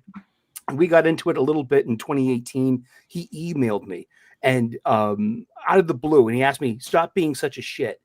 And you know what? I respect the hell out of you, Scott. And I'm going to actually ask you to take your own advice. I mean, rebroadcasting that did nothing, but like it soured me on wanting to be part of Absolute Batman, or you're celebrating political violence. And that's all there is to it. It doesn't matter what side of the aisle you're on. So, I mean, you're with Mark Waid, you're with Daniel Warren Johnson, you're with Scott Snyder. I mean, like, that's like, you're so far to one side, your bias has just turned me off. And for me personally, it's up there with Deniz Camp, Tom King, all the there's no thanks. I mean, that's my answer. So we have Marvel, we have DC, and that's about it. Yeah. So the X Office, and then the political divisiveness. It's just bad storytelling on one side, and then just this weird political bias stuff that just you know what. We got an article last week. Wes sends his homework every week, and he sends us a bunch of links for topics for the show. And one of them was Chip Zdarsky. And it was this really interesting article that Chip stepped back from social media because of this stuff, because of this divisiveness, and that this does turn off potential customers. And I've been turned off by this. I really have. Well, I'm going to disagree with you on one point, Sully. Okay. I don't respect Scott Snyder. I think that he is a thin-skinned baby. I think that anybody who reads a negative review of their work and then has to email the reviewer is, I think that is somebody who is weak and can't take criticism. So he can go to all the No Kings rallies that he wants and virtue signal and say no kings and things like that. But if there's any kind of pressure that was put on anybody, if we actually were in an authoritarian state, he would be one of the first people to bend the knee, because you're not going to take on an authoritarian state, Scott. You couldn't even take on Heather Ontos when she said, "Why aren't you out here? Blah, blah, blah." You were on vacation with your family, and then she's criticizing you for not coming on and joining the little cabal to, rail against Comicsgate or whatever the hell it was. And you could not stand. If you can't stand up to Heather Ontos, somebody who is so far beneath you in the industry, you're not standing up to an authoritarian state. So don't even go to the No Kings rally, because you're full of shit. So that's my opinion. Talking about the No Kings rally. We're talking about Scott Snyder. He's been one of the best writers of the year. Yeah. No, but really Wes, maybe if you were... it was a discussion about respecting him. No, it's a question. It's a discussion about the worst comic creators of the year. I understand. Okay, but so you weren't here, Wes. You solely brought up Snyder as being his worst for DC, and then it. Oh, I think Absolute Batman's been pretty good. I agree. I think he sullied his own work by stepping into the political divisiveness, and I'm I could understand. I've had enough of that. I mean, this is escapism. Get me, let me. I can't. You're not letting us enjoy this because you need to make it about your cause célèbre, and I'm kind of done with that in my life. Geez, good luck, Mr. Snyder. God bless you. Namaste. But you know what I mean? I'm namaste my ass out of this from now on. Sorry, kid. I'm gonna namaste my fucking wallet away from him. I don't have a huge problem with, it's like you can do your political divisiveness, or you can make your political statements like within your own book. Eric Larson can do it all day in Savage Dragon. At the end of the day, he owns Savage Dragon. That is fine. And then the reader can decide whether or not they want to, engage in that, or they want to read that. What I have a big problem with is when you use a character you don't own and you put your own politics into their mouth, because that character has to go on after you leave. And so I think that, I don't respect it. I think that it's trash, and I hate when these guys do it. So, it's like, go create your own characters and go do your own book and then do whatever you want. But don't try putting your values in the voice of Batman or in the voice of Daredevil, or saying to yourself, instead of this character who's been presented a certain way for all this time, how can I make this character the vehicle for what I want to say about political commentary? Go start a blog. Don't use Spider-Man for that. Mm-mm. Well, that was Spider-Man Noir this week from Eric Larson, but I don't feel like he's important enough to be one of the worst comic creators of the year. Maybe 1992. Yeah. He's been irrelevant for a long time. But I think Sully was on to something. He said the X-Men office. Now, I don't think the entire X-Men office has been the worst creators in the world. David Marquez is fine, but Gail Simone, out of all of them, is the worst. Like, her voice for Rogue and Gambit, her story choices in Uncanny X-Men, I just can't get into any of it. It's just been so terrible. That last issue before the AOR break, it's like him and the new guy, Logan and the new guy down in South America at a con, and they're all the cosplayers, and I'm like this is just hokey as shit. I mean, give me big muscles, tight costumes, superpowers, fighting. Yeah. Give me evil Magneto for sake, please. But the good thing about that issue was there was no Rogue and Gambit in it, so you didn't have the terrible voices. So it seems like a little bit of a step up. Everybody's hungry for status quo. Okay, sorry. Yeah, the problem with Gail is that Gail finds Gail delightful. And she thinks that like she's just like this delightful voice, and you can just tell that she's like just smugly writing everything, and she's just really pleased with herself. I think some of your best writers are people that like are continually humble and telling themselves like, "Ooh, I hope this is good. I hope this resonates. I hope that the fans like this." But like once you get as I often say, up your own ass, then your work suffers. Yeah, it's the best comic book writers all had life experience, and all the Silver Age guys, not all of them, excuse me, but a lot of Silver Age guys went off to war. They came back. That stuff influenced their writing, their work. They've been around. A lot of, even I'll put Gail Simone in there. Not that saying that she's got to go to war or anything, but like when you spend your life just kind of on the internet or at cons or being told how great you are because you're one of the few women doing something, I can't stand that lady's writing. I don't follow any of these people on social media because it makes me hate comic books as a form. Like, that's why I'm reading old stuff or independent stuff or supporting it that way. I think all these people just make me close up my wallet real quick. And that's why I can't give a worse creator, but I can give everybody's kind of just a turn off to me. I can say that it might do Gail some wonder to go off to war, but for what country though? Because we can't afford for the. No, Yeah, you got to pass the PT test. I know that the whole point was for her to lose weight. Oh, is she a big lady? I've only seen like old photos. Yes, Jeff. She was a big girl. Yes. There's a reason why I refer to her as the fail whale. Oh, geez. Okay. But regardless, I think Gail was bad this year. But again, feel like it's the whole, yeah, she was terrible. But but she doesn't matter. I know she's on a book that's supposed to matter, but she has never mattered enough. Even regardless of whether she's on a book that's supposed to matter. No, I think who's the worst of this year? Jonathan Hickman. Fucking quit everything. No, I mean that's the point. Right. We memory hold GODS. Gods, then haven't we? The gods thing, year. The Imperial thing, the ultimate, like literally walking out and not even doing the conclusion to his own ultimate line that he launched and putting it in the hands of a fucking clown. And already he's on to whatever he's gonna quit on next. I swear in the 24 issues of Ultimate Spider-Man that he's written, there's enough Spider-Man appearances for one comic book. Maybe. Agree. Yeah. Maybe. I don't even know if you get a full comic book. It's subversive. But that's the thing. So I think in that regard, his Imperial thing is worthless. He quit on the ultimate line. So I think that makes him the worst of the creator of the year, because he had expectations that he failed so miserably to achieve. What are the expectations on Gail? Not Uncanny X-Men. That's a legendary title. Yes, but on Gail, not on the book. On Gail, to actually write a full sentence, to not forget her punctuation. She managed. That is the expectation that people have when they read a Gail Simone book, that it's going to be actual words, not just gibberish. That is the low bar that we've set. It is not a made-up word of just random gibberish and symbols.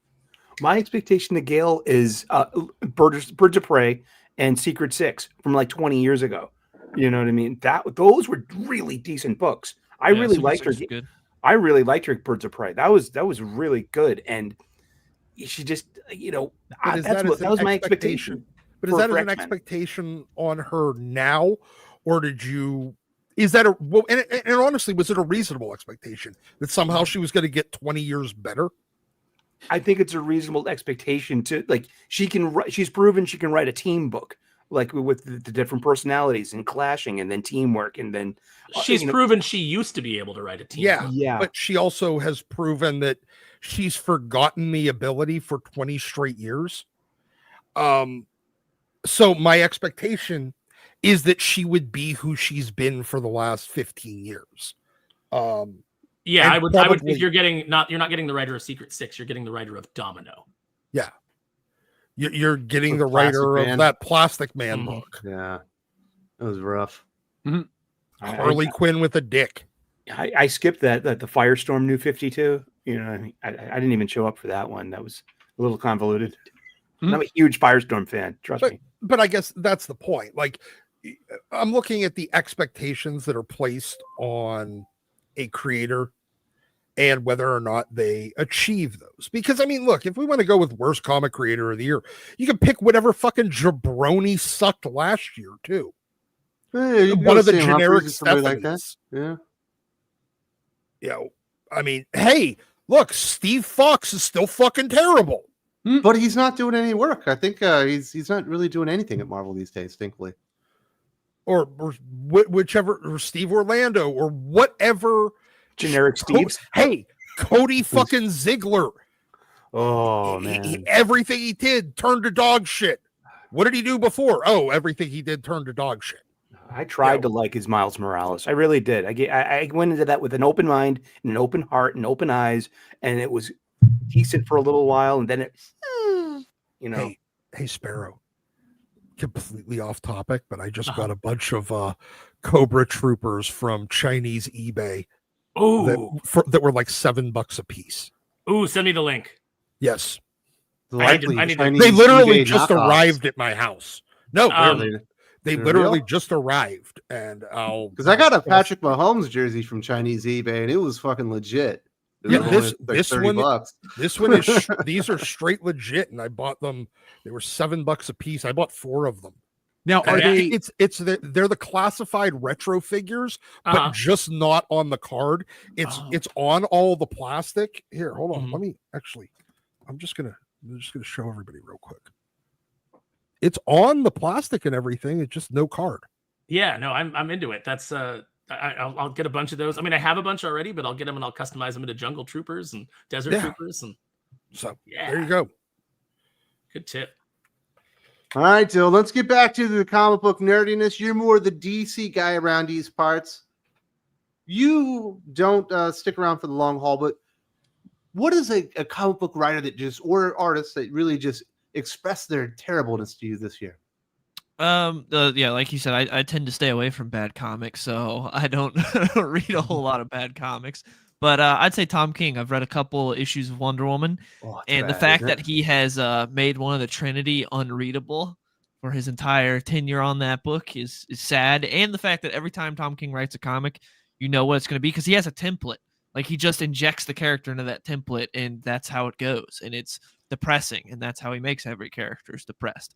His Wonder Woman is unreadable. I definitely put Tom King there. You know you're in for a boring book with bad dialogue, with a depressed character, and with amazing art. Yes, because he always has the best artists chained up, and it's sad. It was at least Clayman got to do that one issue, Absolute Batman. That was nice, but other than that, it's back to Tom King, and it's sad. You think the other artists care if they're chained up to one of these books because the pay is good and you get royalties off? Wonder Woman's going to be a character that always moves. You think those guys actually are upset, or they're just like, you know what, it's a job, pays the bills, and I'd rather be on a big title with a crap writer than doing some indie book and making nothing? Tom King's mom was an exec at Warner Brothers. He's in the DCU writing room. You do get good payouts from Warner Brothers if they use your ideas or original characters and stuff in films and television. Yes, you do.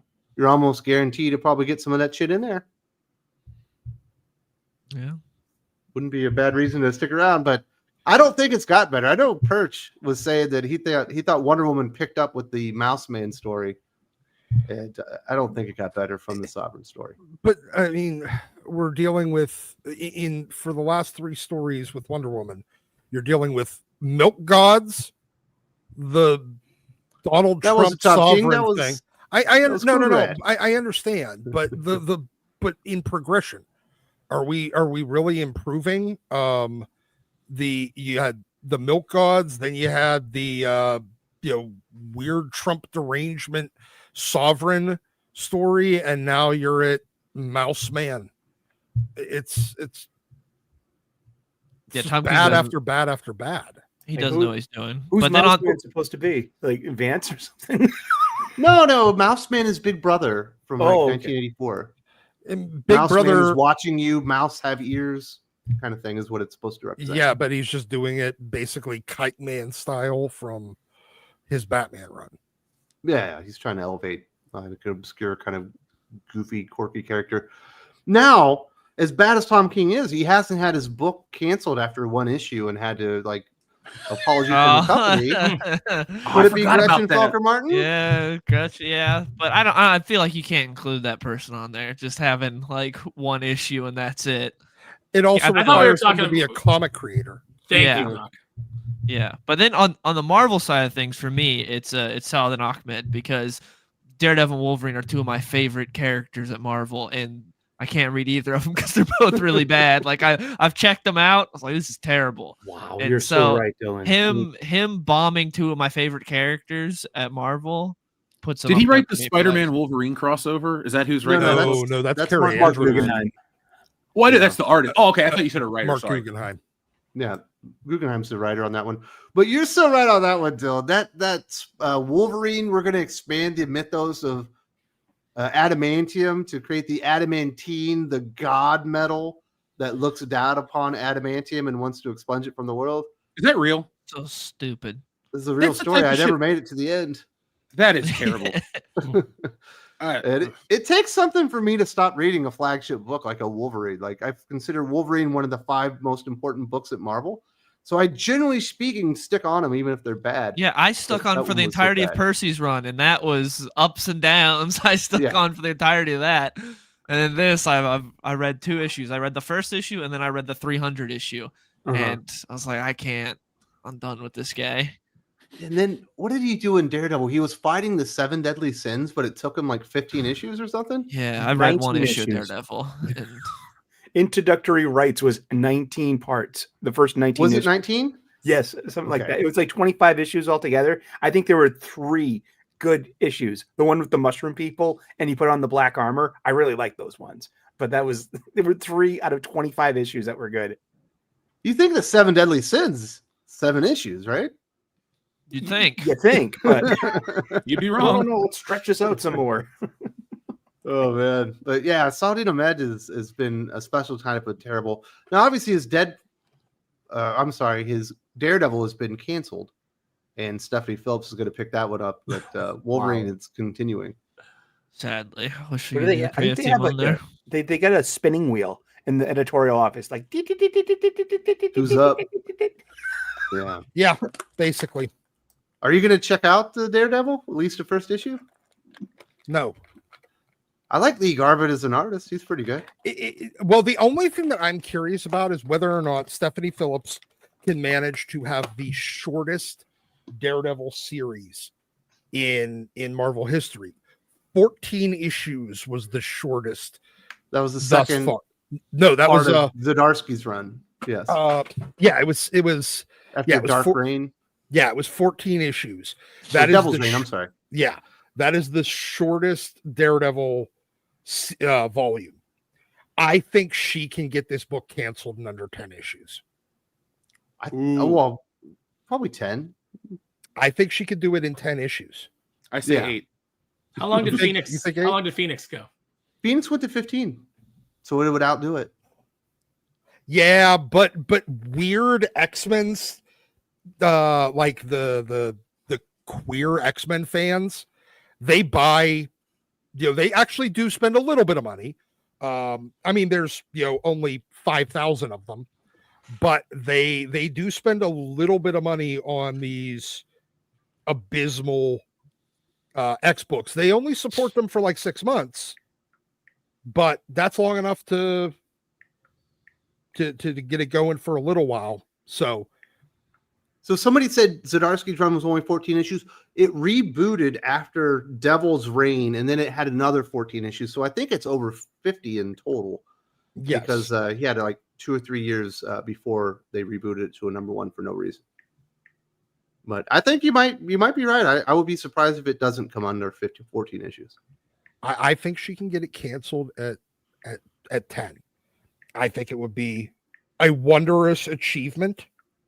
But I read her Phoenix, and it wasn't nearly as bad as Uncanny X-Men or Wolverine. Oh, I mean, we're dealing with,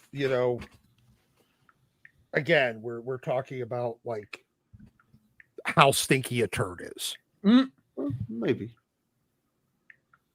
What do you think, Sparrow? Is there any writer that's really grabbed you this year? Was it Scarlet miniseries by Kelly Thompson? No, I would say that the worst creator of the year in my book is Deniz Camp. Yeah, I find his writing insufferable, and I find him insufferable, and so there's just nothing there like that I can like hang my hat on.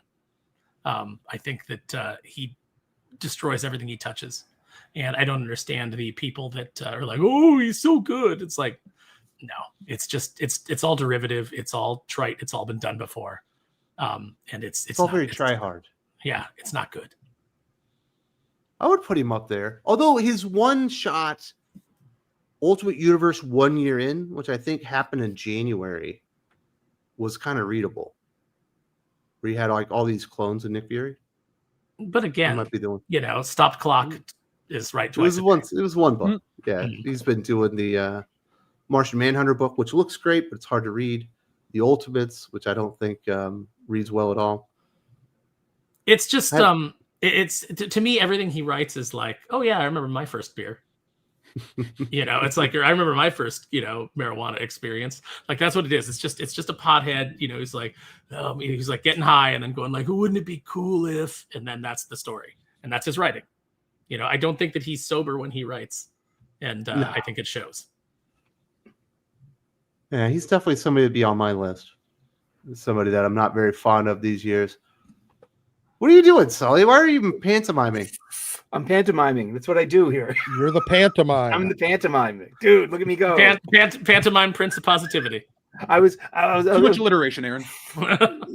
Here, I'm a joint. Here you go. But you like Deniz Camp more than me. You kind of like him, all right. Me? Yeah, you'd be a good fan. I'm the nicest guy here, so I'll say something nice about him. He's got a nice keffia, and he wears a nice mask at cons. Yeah, I mean, I don't know. There have been like 3 issues of the Ultimates that were really good. I do need to interject something here, and this is a personal thing for me. If your hair is as thin as Deniz Camp's, don't grow it long. I'm doing this as a favor to you, to everyone listening, everybody. If it is that like thin strand, no body, no anything, do not grow your hair long, because we see what happens with Deniz Camp. Well, no, you saw what happened with Shawn Michaels there at the end. Yeah, but holding on, dude. Yeah, he was holding on. See, Deniz Camp, I think this is how it's always been. And I'm not talking about like, I'm not even really talking about like, getting bald spots and trying to hide it. I'm talking like just the strands are really thin. Like the individual strands, it makes your hair look flat and you look fucking greasy. Well, I'd rather have the hair than the mask, man. It's like we're well past COVID. If you're just going out masking up because you're scared to get sick. Oh wait, that's the kind of mask? I thought you meant at a con he dressed up as a character. No. He wears the one of those stupid masks. Oh no, he's 2 steps away from a hazmat suit. Yeah. 2025. I think you're gonna be okay, pal. We've all had COVID probably 10 times each. We're gonna be all right. Yes, because it was just the flu. LK8181 has a great point. It says Deniz Camp has the freshman who just took his first philosophy class. Yeah, like. But thinks he knows everything. His philosophy is about as deep as if you clone yourself and have sex with that clone, is it incest or masturbation? Ooh, wow. I mean, it's a moderately amusing, thought exercise, but beyond that, it's nothing but a joke. Listen, Doc, in your life, you're going to have a lot of people that come in and out. It's like a classmate, a girl at work, a clone of yourself that one time. Exactly. You've heard of Plato's Plato's cave? Well, I'm going to give you Plato's Bat Cave, dude. Man. I don't know. Is there anything else out there that was just truly outstanding bad? Like, should Jeff Lowe be on the list, Dylan? No, because awful. Yeah, Hush 2's awful, but Last Halloween was good. So he's like 50-50. Yeah. And that first issue of X-Men of Apocalypse was really good. Yeah, I got one. The Marvel Star Wars office. I mean, Jeff. Yeah, I mean, seriously, you're stealing Solo. But one thing you should not be reading is the Han Solo Hunt for the Falcon mini that's going on right now. Is that Rodney Barnes? Yeah, it fills in the spots that those needed story notes between Force Awakens and like leading up to Joey, we're home. Oh my God, this is a terrible book. It's a waste of paper. It's a waste of time and effort, dude. You don't need to know every little detail, man. Sometimes the gaps are the most interesting part of Star Wars. It's like, I wonder what happened between these two movies. Why would you want to tell a story about something so bland and uninteresting? God. Well, you know the answer to it. He doesn't get the ship until she fixes it for him and flies it into space. Yeah, because she's the best. He never finds it. I bypassed the compressor. Good for you. You literally have Han and Chewie showing up on Jakku talking to Unkar Plutt, about like the whereabouts of the Falcon in this past issue from this week. And it's like, this is the stupidest stuff you're trying to shoehorn. This is the most unnecessary story. And this is what you're doing with your opportunity to write and publish Star Wars stories. I mean, characters having conversations that lead to nothing. Nowhere. What do you think, Hicks? So Sparrow refuses to see Star Wars Starfighter because, apparently it's a continuation of the sequel trilogy. I'm willing to give it a shot because it's got the goss. You asking me if I'm going to go see it? Oh, yeah. You damn right I'm going to see it for YouTube. Yeah. Oh, my God. That's the thing. Part of me is in this little like Star Wars category forever, and I'm okay with that because I do love it. But people will want to watch me talk about it, review it, and so we are ramping up. Stealing Solo is just kind of the beginning because then we're going to talk about the Mandalorian movie and the Starfighter movie, and so at the end of 2026, I'll have a thing. Did Star Wars redeem itself in 2026? Spoiler alert, I'm not from the future, but I do have a DeLorean, and I've been there, and the answer is no. So I'll watch it, but I have no hyper excitement for it. Well, Jeff, I'm going to be skipping the Mandalorian movie. That one does nothing for me. It is literally part of my job at this point in my life. It's weird to say, but like I have to see Star Wars for my job. You know who else is going to skip the Mandalorian movie? Everyone. Most of America. No, Dylan will go. He's got the pass. Yeah, I'll probably see it because that doesn't cost me a penny more to see it, and Dylan's probably going to be really bad though. Dylan's going to like it. Dylan liked the first 2 seasons of Mandalorian. First 2 seasons were fine. By Disney standards, they're the best thing of all time. But I thought Andor's better. Oh, Andor. Yeah, Andor's so much better. But I'm talking generally, like, because we didn't have Andor when that first came out. No. Yeah. I think it was like, whoa. And we were coming off of Last Jedi and Rise of Skywalker when Mandalorian. Yeah. But the 3rd season is horrific. The 3rd season's so bad of Mandalorian. Hicks, were you about to talk shit on Andor? No, I think Star Wars is a high adventure series. Andor's fine, but Mandalorian season 1 will always top it for me because it's got the tone and the action and the high adventure, beast of the week, fights, this and that, better characters. Andor also characters in Andor are so much better than Mandalorian. No, they're not. That's insane. They're not, I'll take the Mandalorian and Queel and Carl Weathers. Wow, the Mandalorian, the guy who's a bounty hunter for 1 episode and then turns out he has a heart of gold like every single other character in Disney Star Wars. Such a great character. They're gonna take the guy that we're gonna make the rebels a little more nefarious so we can try to add some gray. Star Wars is a black and white story. It is not shades of gray, and it never has been shades of gray. It's straight up black and white, good versus evil. Well, technically, from the rebels or the Empire's perspective, the rebels are terrorists. That's fine, but from our perspective, the humans that watch the film in the real world, it's black and white, good and evil. And Star Wars is not as deep as Andor is great. It's got a fucking prison break. There's Andor is awesome. I think trying to keep Star Wars in like one single box is insane. I think trying to be like, wow, this adds more gray. Star Wars isn't a I genre. don't want that. But Star Wars isn't a genre. Star Wars is one thing. Star Wars is a universe, and you can have different genres within It's it. never that's where it falls apart in the modern age. When you try No, to take because it away Andor's from its really core. good. It doesn't fall apart. Andor's really good. If it was so good, The Force Awakens gave you exactly what you wanted. It gave you more of your, hey, it's in this box and there's good and evil. No, Eat your slop. it remade the first movie. That's its problem. What I want is something that's actually entertaining. I really don't want to sit around and watch Imperials try to have an allegory for the modern day of 2020, whatever politics, and how can we paint this like this administration or that regime or this and that. The original Star Wars did that.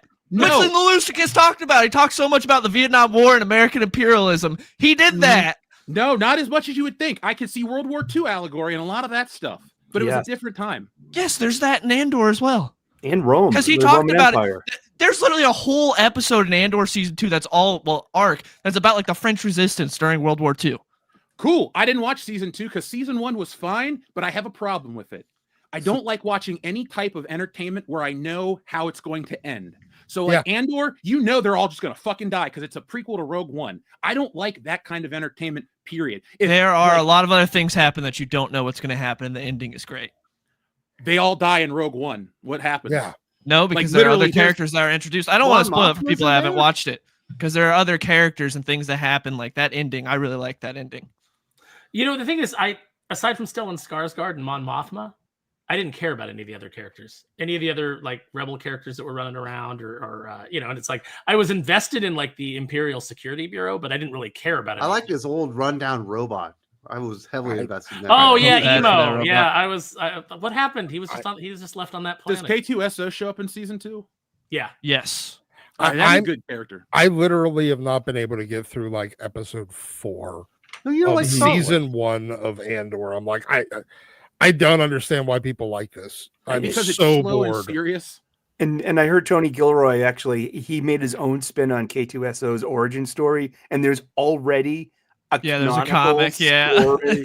But that's the whole purpose of Lucas Story Group is to keep. They've done that so many times where like this thing is continuity, and then it's like, and then something happens on the screen. They're like, actually, that other thing that happened in a book or a comic doesn't actually matter. We told you it was canon, but it's not. They do that constantly. Battlefront 2 matters into this too. Like there you go. Which Battlefront 2?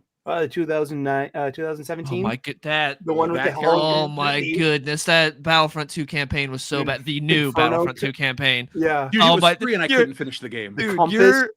You see the compass in Luke's hut on Octo, and it's like, oh, here's his corporate syzygy. I streamed it. I played on the hardest difficulty. I was like, this will probably part 1, then I'll come back and stream later. I beat it like 3 hours, and also the whole premise for that was you're finally playing as one of the bad guys. You're playing as someone who really believes in the Imperial cause. 20 minutes in, she flips to the rebellion. Yep. Like 20 minutes in. Oh, that story again? I was like, oh my god. I already played that in TIE Fighter. Yeah. Far superior. 30 years ago, man. Compared to the original Battlefront 2 campaign where you're playing as part of the 501st, that is like going from being with the Jedi as the clones and then having to switch, and like how they feel about that is so great. That game and kicks then ass. this just... See, that's what bothers me too about Star Wars. It's like we had so much cool lore and so much cool stuff, and even though I don't love the prequels, it made for hell of a great video game experience from the Episode 1 Racer cool to games, Republic Commando. All those games are kick-ass. And now it's like they could take the... Dude, the weird thing for me is as much as I don't love the prequels, everything that's not the actual film films I find entertaining. Comic book lore, stuff with Jedis, not my personal favorite, not going to be on my shelf, but what was that one with something of evil? The one that takes place between 2 and 3, and it tells you all about Palpatine's machinations, and it goes into more detail. Is it Labyrinth of Evil? Is that? I think so. That's a good book. Like that kind of stuff. That's when like feels like you're exploring the gray areas. All the Karen Travis stuff, all the clone stuff, all the Mandalorian stuff that Karen Travis did. Freaking beautiful. And then Dave Filoni comes in and just like shits all over it. It's like he does what he always does, where he just picks and chooses things from the expanded universe and then ruins them. It's sad to see, but if you guys can, I definitely recommend the Republic Commando novels. I recommend the Republic Commando novels are great. Yeah, the game's Legacy amazing also. Stuff. Oh, the game is so much fun. I actually pitched to Dark Horse a continuation of the Republic Commando, since they were never going to make that second game. We got to find out what happened to Sev, dude. We never found out what happened to Sev. That tears me apart every time. Then even when Bad Batch came out, I was like, I want to tell, I want to do a book where it's like I tie Bad Batch in, where it's like they find Sev and the rest of the commandos have been flipped with the chip, and Sev is trying to get, his brothers back. I thought that there's a good story to have there, but of course, is that show worth it, the Bad Batch? Because I didn't give it a shot. No, looks. And I love the Clone Wars TV show, but I just. So here's my problem, Hicks, with the Mandalorian season 1. It's just a video game. Yeah, he goes out there. It There's is. an assignment. He goes and beats somebody. He gets a Beskar upgrade. He gets a new assignment. He goes and beats somebody. He gets a Beskar upgrade, and that's basically what the entire plot is. It's a video. That's fine. But that's kind of like Skywalker's journey. It's like he goes, he trains, he loses, he gets some upgrade, and then he wins, and then he gets upgrades in all the books and stuff. I think, well, it's a valid point, and I agree. And here's the point. I might like Mandalorian season 1, and it fell off at 2. I hated season 3. Like, I don't. It was terrible. Dude, like, I'll call it like I see it every time. Good or bad, if people like my take. Mandalorian was cool because it was kind of like a TV show based on how I played with Star Wars toys as a kid. You got your ships and your bad guys, and you do this and you do that. And it did the one smart psychological trick that modern stuff does, but it did it better. It sets you in the world. It gives you all the familiar elements. So you're seeing stormtroopers and scout troopers and this and that and X-Wings and TIE fighters. But it was kind of like, it had good action set pieces. And up until that third one where you had Jon Favreau like fighting with the flamethrower and all that crap, or chain gun. And then it got dumb. Like, I feel like all the other Star Wars shows lowered every other one. It's like Obi-Wan's garbage, so this is garbage and this is garbage. I don't know, it frustrates me as a fan. You like the Boba Fett show though, right? Hell no, that's That the was worst. the worst. Hold on, the episodes that they gave up on the Book of Boba Fett and made it a Mandalorian season, those 3 episodes, The one where he goes to the Halo ring, that was actually pretty cool. Yeah. See, I that's what I want. Like, I like the big grand arc epics of what Star Wars is, but if I say to you my favorite movie is the first movie because it's a contained story, I like just like adventures, like the Mandalorian when he goes to that prison ship and they all like break out and he's got to escape. I thought that was a cool episode. Or the stuff with Cara Dune. That was cool. You should watch Andor. I did watch the first season. It was a prison break. It was even better. Oh, with Andy Serkis, that shit was good. It was great. Oh yeah, I'm not dogging on that. The thing I liked about the first season of Andor that I thought they lost in the second season was when Wes, when you finally got me to watch Andor, it could have just been any sci-fi show. It felt different because it was like out on, some other planet. The Empire wasn't a huge presence there yet. It wasn't a huge presence in the show. And I thought they had like a lot of really good sci-fi concepts going on. The prison break stuff was great. All that stuff I really liked. And the closer it got to the actual Star Wars, the less I found that I was interested. I like the idea of like, here's the bureaucracy that run, the Empire's not out here, but here's their bureaucracy, This is how they manage that planets that they don't have any care about. Yeah. Not enough money to make there. Mm. I love the fucking heist, dude, especially with like the, was it like an asteroid? Yeah. That was beautiful. That thing, yeah. that was beautiful. Mhm. I love that shit. Yeah. And the I'm definitely gonna watch Starfighter, dude. I think it's gonna be good. I'm gonna check it out. Ooh, Vernon Hampton I says, hope it's good. Says Andor was really Firefly. That's fair. That's a fair Ooh, comparison. I love Firefly. It makes sense Yep. to me then. Yep. But Solid show. so if we get to Starfighter, and we'll get back to comic books here in a minute, Dylan, and at the very end they deliver the kid that's force sensitive to Rey, will that ruin the movie? I mean, no, because I can still like the movie. It just won't get me excited for anything in the future. I can push that to the side and still like the movie. It's just that, man, them being like, what people want more of, Rey, and trying to do more Rey. Who cares about that? And it hasn't been long enough even for people to trick themselves. It hasn't been long enough because you could maybe 30 years from now, you could have some people that like grew up watching it, yes, and like trick themselves and be like, wow, I'm kind of excited to see Rey back. You could have some people. But it hasn't even been long enough for that. It's never going to happen. I mean, conversations were happening 10 years after the prequels where people were like starting to go, well, maybe the prequels, maybe there were some good things in there. That was happening 10 years after the prequels came out. But there's also a lot of people who were then doing videos on like why the prequels sucked. So it was, still, but people were still excited about Star Wars. Lucasfilm was still making money on the merch. They had no movies out, and at the point that they were selling it to Disney, I think that like my friend was working there, and he said that Lucas like was talking to everybody, and he's like, "Look, we're not even making movies, and we're bringing in like $30 billion this year." I was spending so much money in that era of Star Wars between episode 3 and 7. Mm-hmm. I got the giant Falcon. I got almost every figure based on the original characters that they made. I bought play sets, you name it. My college girlfriend used to buy me stormtroopers, and I would take, buy her stuff, or my buddy and I would go action figure hunting. Like that was my prime Star Wars money spending because it felt over, but it also felt like it was going to stick around forever in this, I talk about a box, but it's like, here's Star Wars. This is the first movie. This is the last movie. And we'll just fill it in with TV shows and video games. And I was all on board because I'm a firm believer that where your characters end is where they live in your memory forever. So as a kid watching Return of the Jedi, Han, Luke, and Leia saved the day. The princess and Han Solo got married. Luke's going to be a Jedi.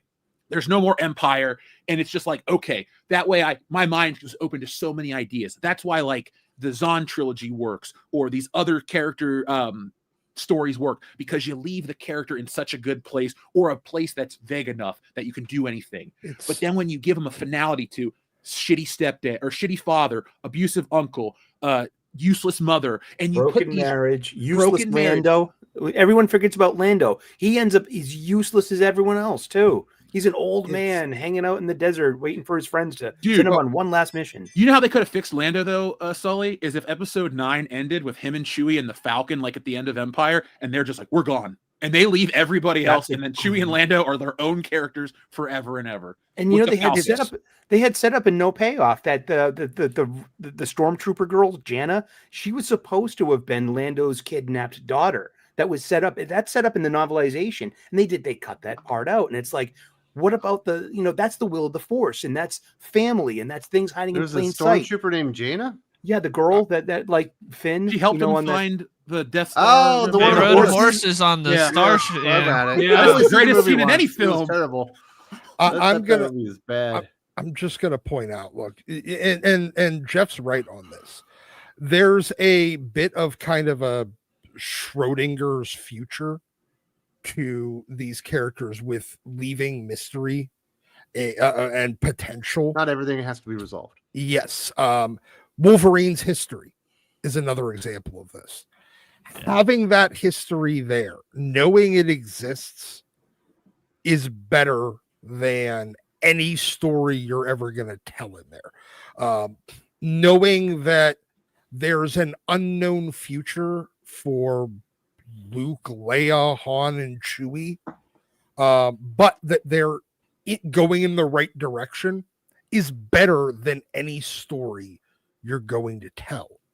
I don't know, man. There's some really good comic books. I understand, but those are all still open-ended at the end of the day, Wes, because the characters are all still alive at the end of them. I mean, we lose Chewie in the book series, but but even then, I mean, they're if you ask the other than the people that really got like the super Star Wars fans that started reading all the books, all the comics, all the everything. That was me, baby. But if you ask just a random person, like most of the general audience, they don't know about that stuff. Right. And I think that's one of the things that streaming as a whole, because you have this franchise and you want to make this movie, they're like, well, I need new stuff, so I'm going to do a prequel and I'm going to do 3 other shows set in this universe, and we will answer everything, and we'll make up questions that don't exist. It's a mistake just to justify. We didn't need to know Han Solo's origin. No one needed to, like, we knew what young Han Solo looks like, and it's not that guy. And so them making a Solo movie was just so out of the blue. We didn't need that. You didn't want to know how he got his iconic pistol, Dylan? Thank you. Or how he got his name? Egregious thing in that movie. It was so bad when he's there to sign up the Empire, and they're like, "Oh, you don't have a people, so you're Solo. You're Han Solo now." It's like congratulations. The screenwriter watched Game of Thrones and was like, took the whole snow thing and the whole sand thing in Star Wars. Well, even worse is the Obi-Wan stuff, right? Did we need to know what Obi-Wan was doing on Tatooine? While We he was already- waiting That for would have the been really Elevation? Here's the interesting. thing. Yes, that's the thing. I agree with Aaron. Like, people wanted that. There was a clamoring because Ewan McGregor's the perfect age and he was the best part of the prequels. And it's kind of like, give Ewan McGregor something good because he had to go through 3 not too great movies. And it would be really cool to see him actually do something great. But they botched it. They botched it was the problem. Like, I think you could do something cool there. They just botched it. Because you want you to make steal it from the about EU? Reva. You want to, No, Reva was shouldn't so have been bad. in there. Reva shouldn't have been in there. Oh my You god! wanna- And that chick you wanna couldn't steal act from the- either. And Thank you. Yeah, you want to steal from the EU? Bring in Asherad Het and do that confrontation when he's gone back to the Tuscans. You know, the Jedi that was raised by the the Tuscans, and then he became a Jedi, and then when Order 66 happened, he went back to the Tuscans, and now he's leading a raiding party. You know, do that storyline. Do stuff like that. If you're going to do the Reva storyline, then the way that it ends is Obi-Wan kills her. Yes. Even if she says, I understand now and I'm not blah, blah, blah, it's still too important. She cannot know that Luke is on this planet, and Obi-Wan kills her, and it gives Obi-Wan a little bit of an edge. You know, like, always look at has what had he that. had to do. Yeah, look at what he had to do. Everybody There just is- thinks That freaking Jedis alien's are like, arm right off for just disrespecting it was him. originally it was his head originally. Yeah. There's footage of him cutting Ponda Baba's head off. It's way gnarlier and it's bloody too, but it doesn't look that great. There is a fan edit I watched where they took all the episodes and condensed it into a show, and they also did like their own VFX to add some things. And like when Vader stabs Reva, she's just dead. She doesn't show up again. that's how her story is. It's much better than the show. It makes it to like an okay movie.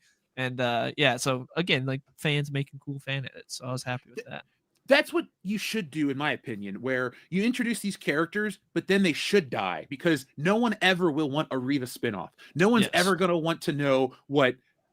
I mean, Fennec Shan, that's the lady that's with Boba Fett, right? Yes. Like, she's Ming-Na- cool. Ming-Na Wen's great, but like, I don't really want to watch a show about her. I want to just watch her. I don't even want to watch a show about Boba Fett, to be perfectly honest. But there's a Boba Fett show that I would have liked to watch, but that's not what they gave us. Well, There's tons when of you good Boba have Fett comic books and novels, dude. yes, but it was never enough. You have Tamara Morrison, like the main actor on the show, being like, "Can we get Boba Fett back to how he was before?" When you have your lead actor like pleading, like, "I don't want to do this," like you probably did something wrong. And I do also want to say that like the story of Cal Kestis in Fallen Order and Jedi Survivor has been really good. So that's one post Disney thing that they've done a really good job with because Disney doesn't really have much to do with it. Respawn's done a great job there. Yeah. My only complaint is I'm a pretty good gamer, but like I have so much trouble with the parry in that game. Like the combat, I'm like, man, I suck at the parry. Like I can play through Ninja Gaiden no problem, but that lightsaber parry always throws me off on the timing. But it's right, it is good. What do you think is the best Disney Star Wars thing that they've done? I think it's Vader down in the comic books. Jason Aaron and Kieran Gillen, the Vader Star Wars crossover they did. Amazing. Vader down was so good. I'm gonna give you I'll give you a real answer. My joke answer was the recoloring of the original Star Wars comic books. That's the best thing that ever came out because it's the original books. Okay, so I don't dislike the movie Rogue One. I don't want to paint myself as I hate everything. I bought it on disc. I like Rogue One enough that I don't like the big slug thing. That's a that's a weird part.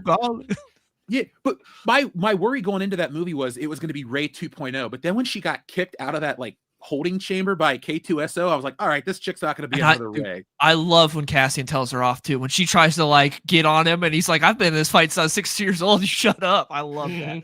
See, I like Cassian Andor and I like that actor. It was Diego Luna. Yes. Like he's a solid dude. So I got a lot of stuff I do like, but I can't give you like, I guess I'd have to say Rogue One. Solo is bad. The sequel trilogy's garbage. And I can nitpick elements of The Mandalorian I like, but then it falls off because it goes into a place I don't like. So I'm just going to say Rogue One.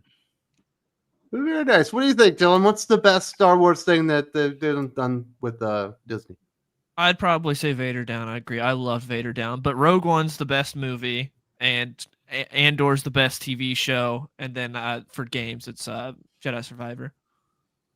What do you think, Sparrow? For me, it's the best movie is Rogue One. I agree. Here's why. I enjoyed the movie except for the big slug thing. I agree with you. That was dumb and weird. But and then he's just fine. Like afterwards, it's like it'll drive you insane. And then it's like people are like, "Nah, man, you're cool." And he's like, "Oh, I'm cool." But I like that character. I liked Bodhi Rook. I liked a lot of the cast. But what really got me is, of course, the Vader hallway scene. gave me something I have wanted to see since I was a kid. And when Yes. I walked out, and even the CG Tarkin didn't bother me. I was glad I would rather have that CG Tarkin than not have Tarkin in it at all, because he is important to that story. But I walked out of there feeling like because my friend Marie would always tell me, like, none of these new Star Wars things are going to capture that same feeling that you had when you were a kid. And when I walked out of Rogue One, I had that same feeling that I did when I was a kid. Same here. When Because you of that had the X-wings going in to destroy that prison, that was like Mhm. one of the coolest things you've ever seen. In I Star thought Wars. General was in it. Mm-hmm. Yeah. And I thought General Radis was freaking awesome. You know, I love that big Winston Churchill looking Mon Calamari. I was into it. Also, that was the first. They've done it like 800 times now, but like that was the first time we saw the dash cam like X-wing Yes. come. That was so sick coming out of hype, dude. That was awesome. I want more of that. Like, I like the Mhm. intensity of I that want an movie. X-wing, X-squadron, or Rogue Squadron fucking show. I want a Rogue Squadron show, but I want it to where like Luke Skywalker's addressed as like being a part of it, but you don't see Luke every week. Like, I don't want it set so far into the future where it's like, oh, this is post episode 6. Like, I want to see more shit set. I wanna during the see Galactic Wedge, Civil dude. War. Yeah, Wedge is great. I love Wedge Antilles. He should be the leader, 100%. Oh, he should be. But I would like. It'd be I easy wouldn't to mind find him. be easy to find an actor that looks like Dennis Lawson. I mean, half of England probably looks like Dennis Yeah. Lawson.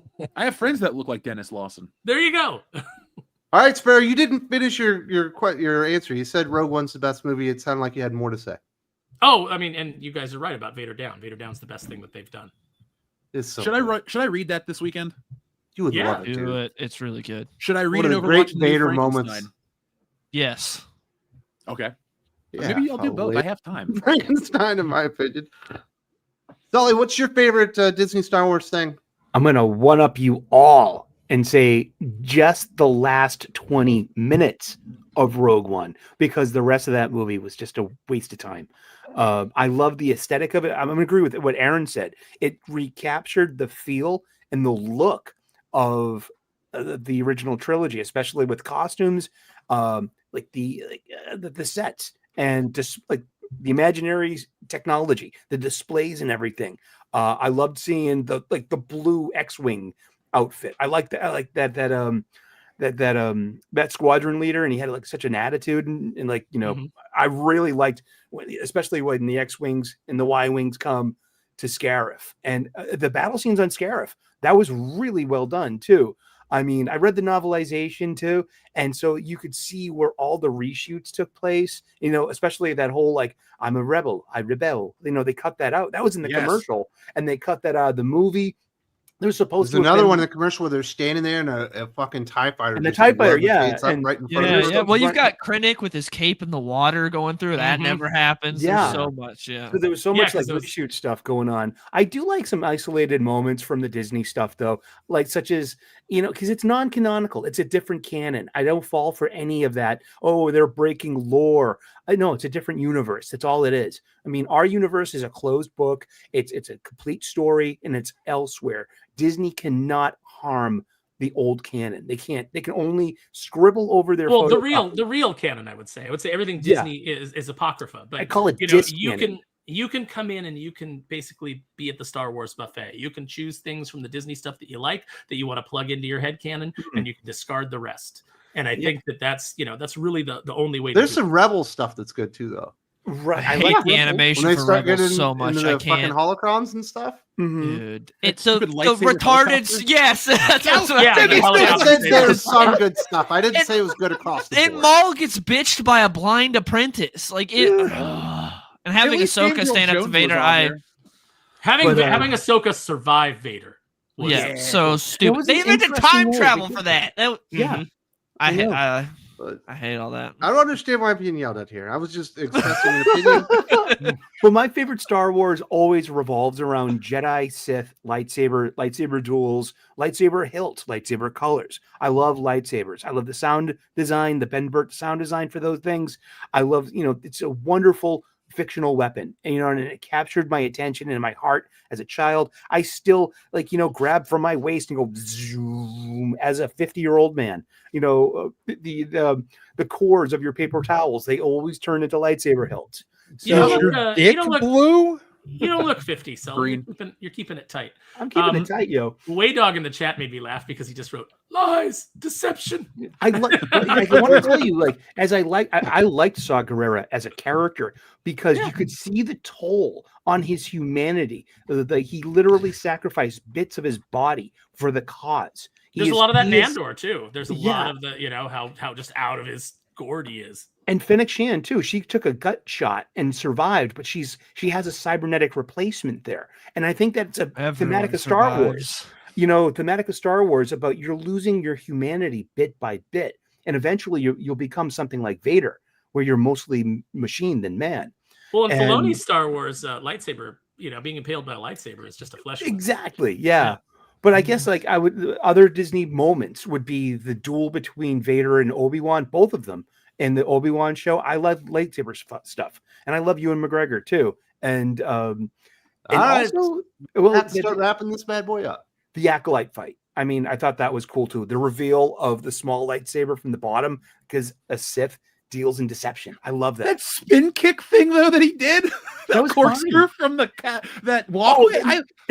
I almost spit out my drink. I was like, "What is this?" It looked like Chinese, Chinese kung fu movies. That was like, I love Crouching Tiger, Hidden Dragon. But, woo. I like that actor though. Manny Jacinto. Would have liked to have seen him in a good Star Wars project. He's good. Garfield's Bizarre Adventures 5758. 5 years and still no Rainbow Brute. CG has been damaged and backers are leaving. E has my nomination for worst creator of the year. I mean, wouldn't that be the worst? You got to put something out to be a creator, though. I would say he would have been the worst creator of 4 years ago when it first didn't come out. Now it's the expectation. I visited Indiegogo for the first time just yesterday. It's confusing as all hell. I mean, it really is that you don't get your old information. I wanted to see, I backed Rainbow the Brute back in 2021 and in 2022. And get your fucking money back. I was thinking about that. He's a grown man; he can make his own decision. Yeah. So wait. He hasn't put out anything in he put out Dark Harvest earlier this year, and so he has put out a. No, but he has to do an update every month by terms of service, I think. Was Rainbow the Brute launched before Dark Harvest? Rainbow the Brute is interesting because I was there at the live stream and he's coming up with this idea and he's spitballing and he's workshopping it and he just threw it on IGG and a bunch of us all just threw in money too to support it. But that was going on 5 years ago, very shortly.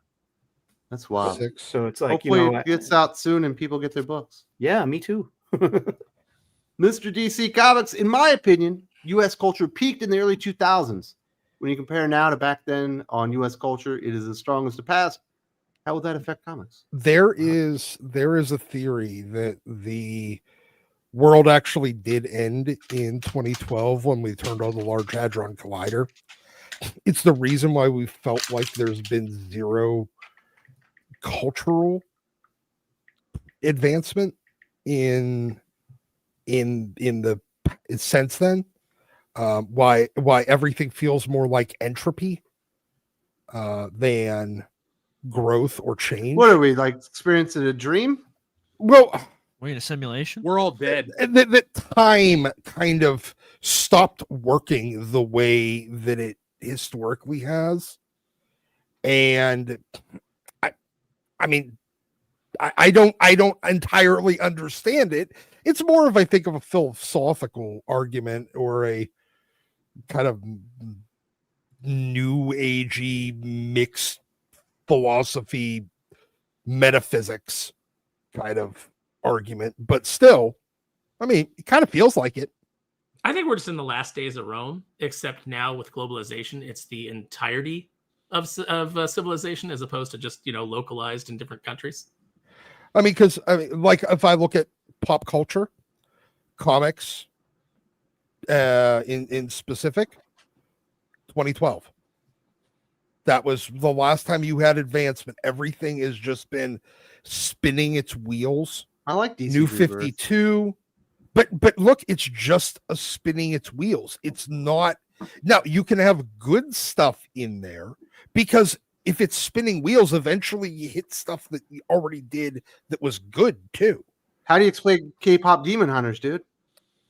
That's a valid Fucking question. raise the bar, dude. That's no, I mean, but Sometimes I mean, good work escapes. yes, sometimes good work escapes. But if you're looking at like Marvel has basically been spinning its wheels since AVX. That was the end. Okay. Everything since DC really since New 52. Kind of spinning its wheels. It'll have moments of traction, but no advancement.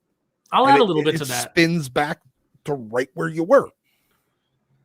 Just to add a little bit to that, I think that a big part of the stagnation of pop culture comes from the corporatization of pop culture. Everything has been bought up and gobbled up by corporations, and corporations by their very nature are risk averse. So there's nothing new and exciting coming out. It's just regurgitating the same things. And then when you do have creators who are coming in with new ideas and want to do stuff like me, Neil before Doomface, Jeff, Wokebusters and Stealing Solo, everybody who's in the indie space, your Perfect Tens, your Phenomenovas, everybody coming in and putting their own ideas into the genre.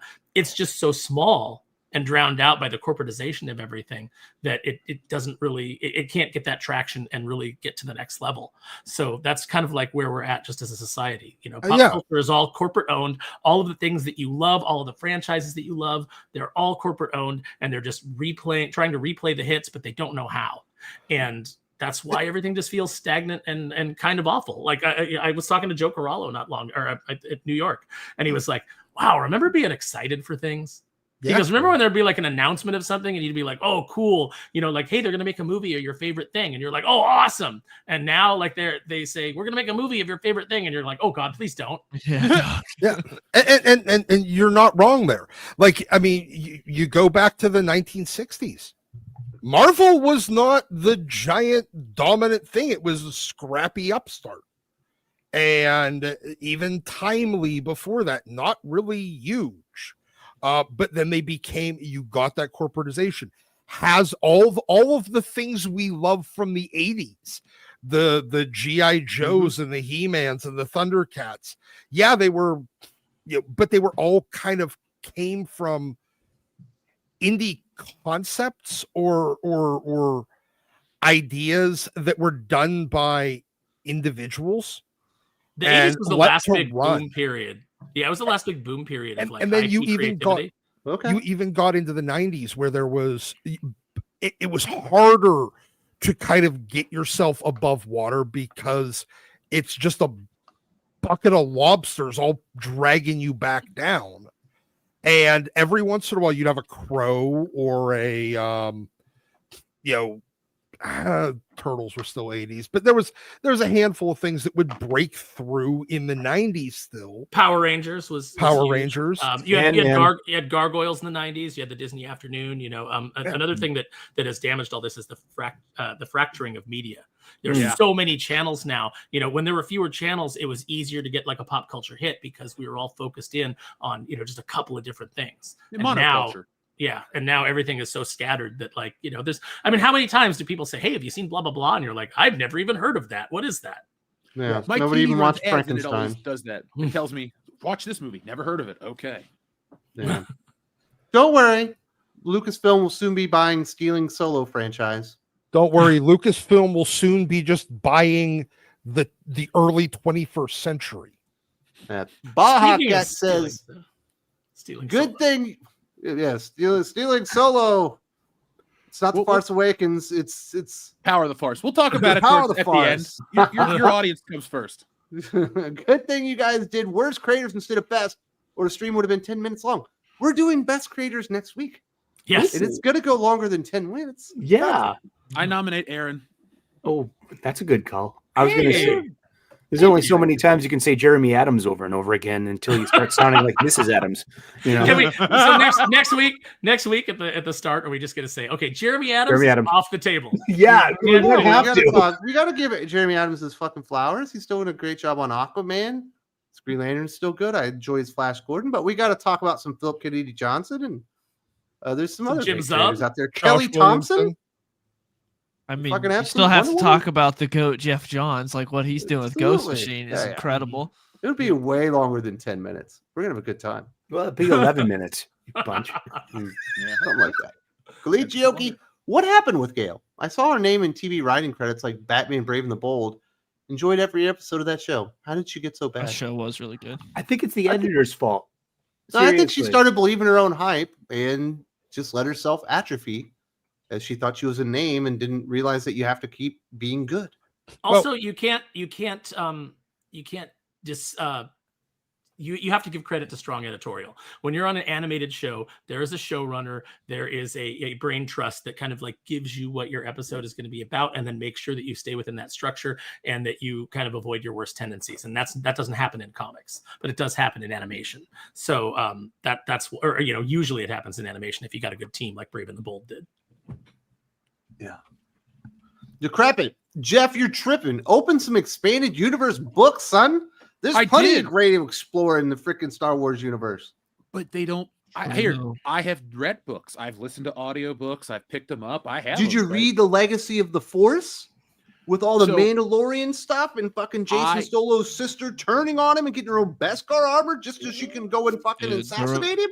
I love when Boba Fett sends the Beskar armor to Han Solo and it's just like, take care of your son or we will. Like, the I know revived that one. Revived Mandalorian Empire. Oh, these are great story notes. Oh yeah, Jaina Solo fell. Dude, she is the future of Star Wars. I like the Galactic Civil War era, the Empire versus Rebel Alliance. Like, Jedi are cool. I love Luke Skywalker. Got a little Luke Skywalker chilling on the desk. I just am really enamored with that first movie. I think it's wonderful. I think it's important. And for me, like you guys would say, oh, I'm going to go read the EU and get deep into the lore. You know what I do when I say I want to get deeper into Star Wars? I buy these books on the making of. I am never not amazed with how that movie was made because people talk about movies being magical. To me, that movie, I saw it at the right age and I was blown away. And even though I know that a lightsaber is just a Panaflex script from a camera or that the Han Solo blaster is just a Mauser, but like every little detail about the making of that movie, I find interesting. Like if they wrote a book on what they were fed for lunch every day, I'd read that book too. Yeah, like I literally love that.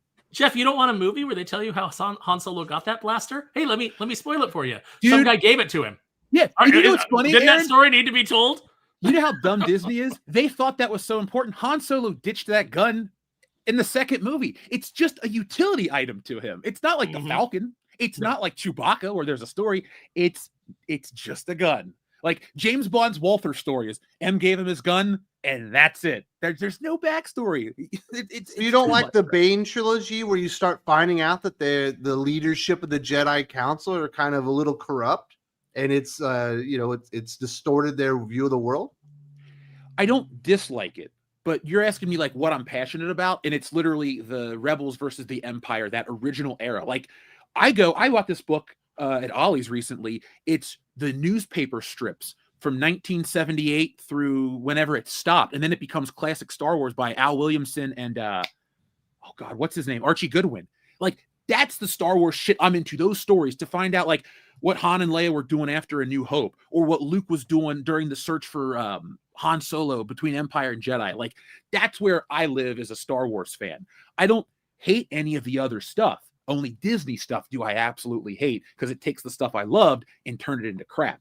To me, I've always been like, if I controlled Star Wars, all the EU, all the expanded stuff, the prequel era, that would all be canon and people would like it. And I would treat it like that. And I would just tell stories with other characters. And in the background, you know that all the characters that we like, they're fine. They survived. Jump into the future. Go back to not the past. I don't want the New Republic. That was garbage. Or no, sorry. Dylan, he's tripping, dude. He's right. Did you know that Archie Goodwin is a villain in the Batman animated series comic books? Really? Like just called Archie Goodwin? It's a trio. No, he's Mr. Nice. I think Mr. Nice is based on him. And then there's the Professor, which is based on Denny O'Neil. And I can't remember who the third one is. Denny O'Neil is the man. Chat probably knows. Hi, Aaron is an interesting guest. Aaron, do you want to take some more of your medicine and watch a terrible movie together on a stream? Yes, I will absolutely do that. Mr. Skotsky says George R.R. Martin was talking about One More Day. What is One More Day? Is it something fans have talked about in the past?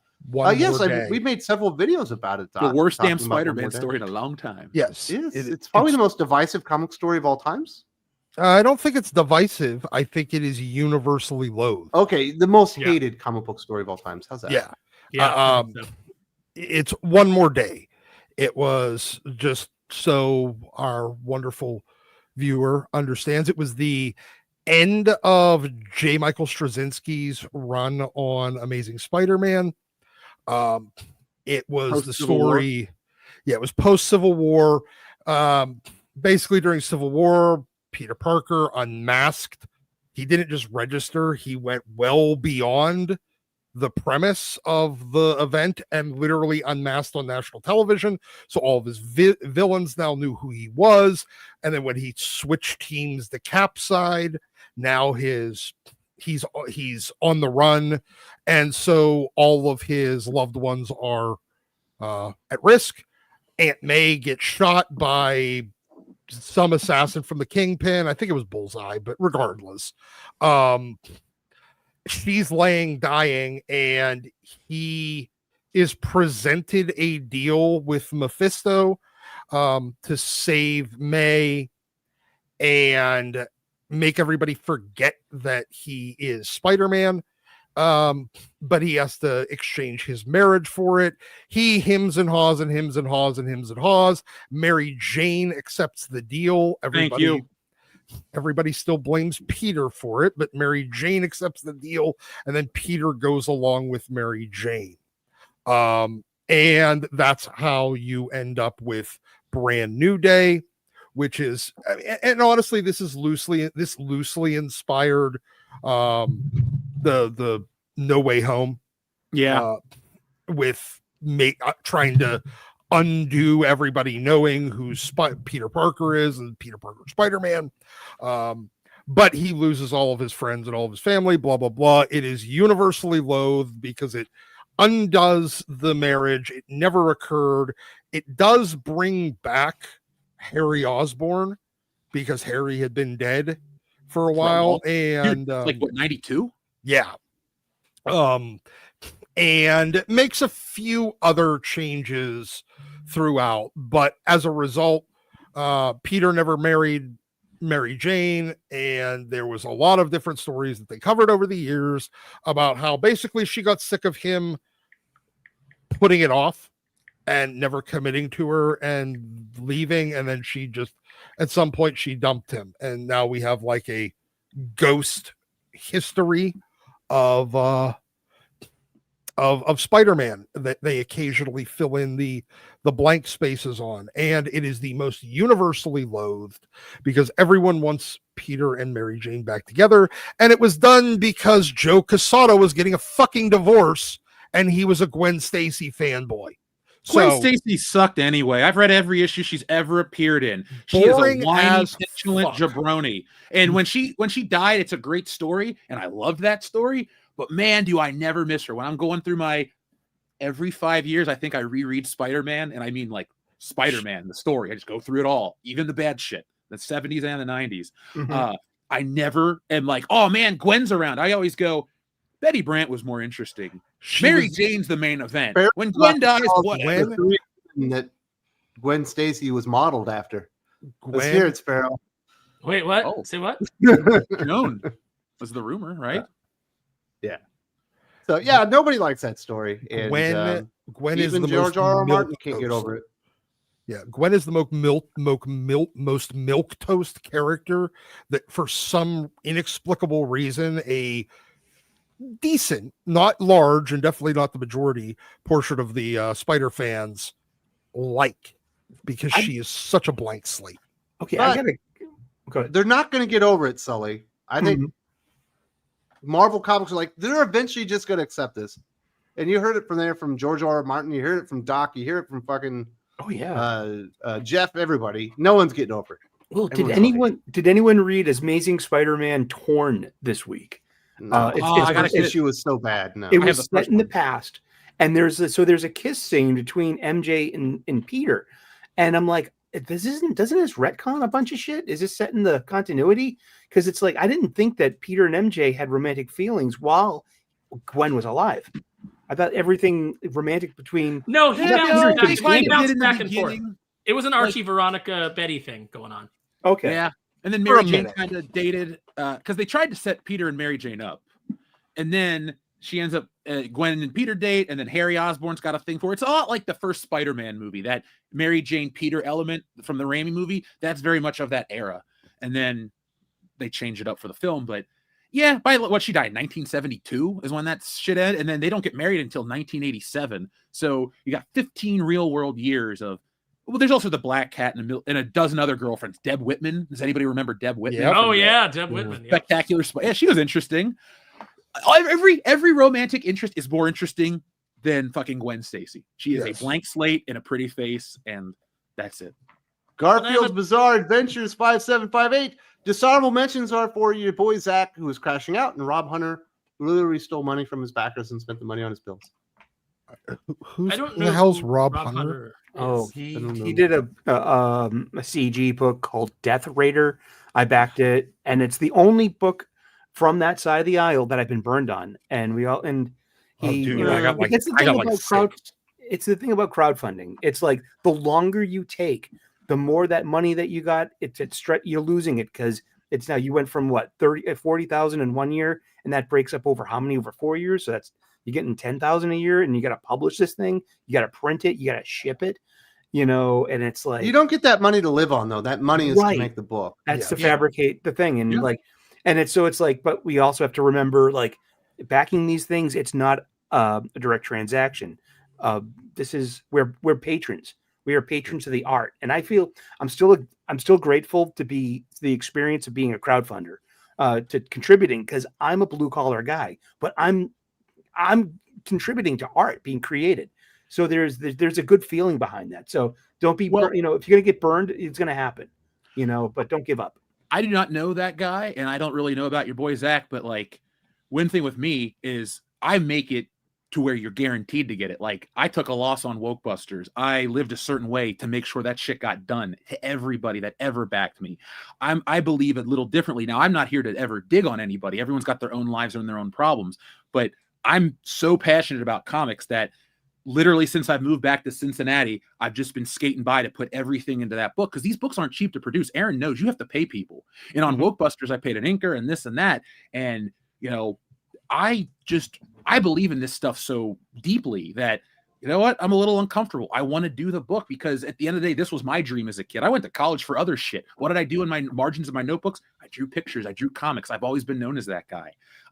Like I said, that's nothing to dig at anybody, because I'm not in their shoes and I'm not them. I can only speak for myself, but I do personally feel like, as somebody that makes this stuff, you are guaranteed and you do deserve, because your money is your money. And if you're willing to give it up on a chance, I think the only chance you should take as a fan is how much you're going to like the book, type of thing, not will it come in or will it not. So I don't know these guys. That is not even directed at them, but as somebody who does this, that's how I operate. And that's what I believe in. No, I have the same philosophy as Jeff. If it's like I've got the backer money sitting there. The book's going to print next week. So I've got the print money sitting there. I've got the shipping money sitting there. And that is not touched. And I understand that, like, some people, it's like I've obviously had a really bad year. I've been in the hospital. I've had a concussion. I've broken my foot. Now I've had my jaw redone. Like, all kinds of bad things have happened. But that money is the backer's money. That's not my money. Right. And if there ever was a situation where, like, in an emergency, I had to dip into that, you'd better believe I'd be turning around and I'd be selling a chunk of my collection off. I'd be selling a USS Flag or something to make up that money to get the product to the backers. And the most disheartening thing about Death Hunter, Rob Hunter's thing, Death Raider, the art, the line art that we got, it was so impeccable. I was so into it. I just wanted to get into this new story and set somewhere else. You know what I mean? It's back art, but the art itself was just so fine and good and detailed, and I just wanted to see more of it. And so it's a bit of a disappointment for us all. Yeah. Baja Cat, one more day's core lesson. Never listen to your wife, fellas. She will sacrifice your marriage in a heartbeat so she can date a man in a band, bud. Without superpowers. Yeah. That looks sometimes like Sean King and sometimes like James Tinian. She was stranded and sometimes on like a Arnold parallel Schwarzenegger Earth for 5 years. With imaginary fucking Spider-Man children. story.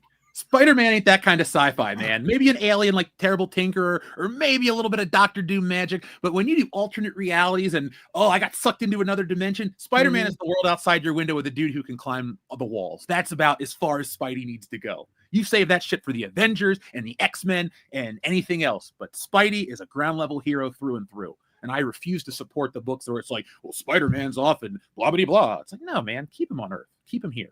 He's our guy. Do you like Secret Wars? Secret Wars is a fine book that I do like, but it's like a one-off thing where also, too, the ramifications of that story are Spider-Man gets a new costume and then we go right back to the timeline. He doesn't come back and go, well, I'm a different person. Let me just change my philosophy. Oh, man, Mary Jane's nailing the neighbor now. Dude, they weren't even, I think, okay, they were dating kind of back in the 80s at that point, but like he comes back and she just goes, I've always known you're Spider-Man, and then they get more serious. And that's about how it goes. Yeah, very nice.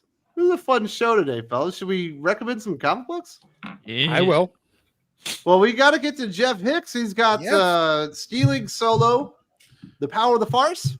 Yeah, do you mind if I show it real quick? I don't have I'm not going to play the trailer because I don't want to hold you guys longer, but I only need like 30 seconds real quick because I just wanted to show what everybody can, show the book. Do your thing, bro. All right, cool.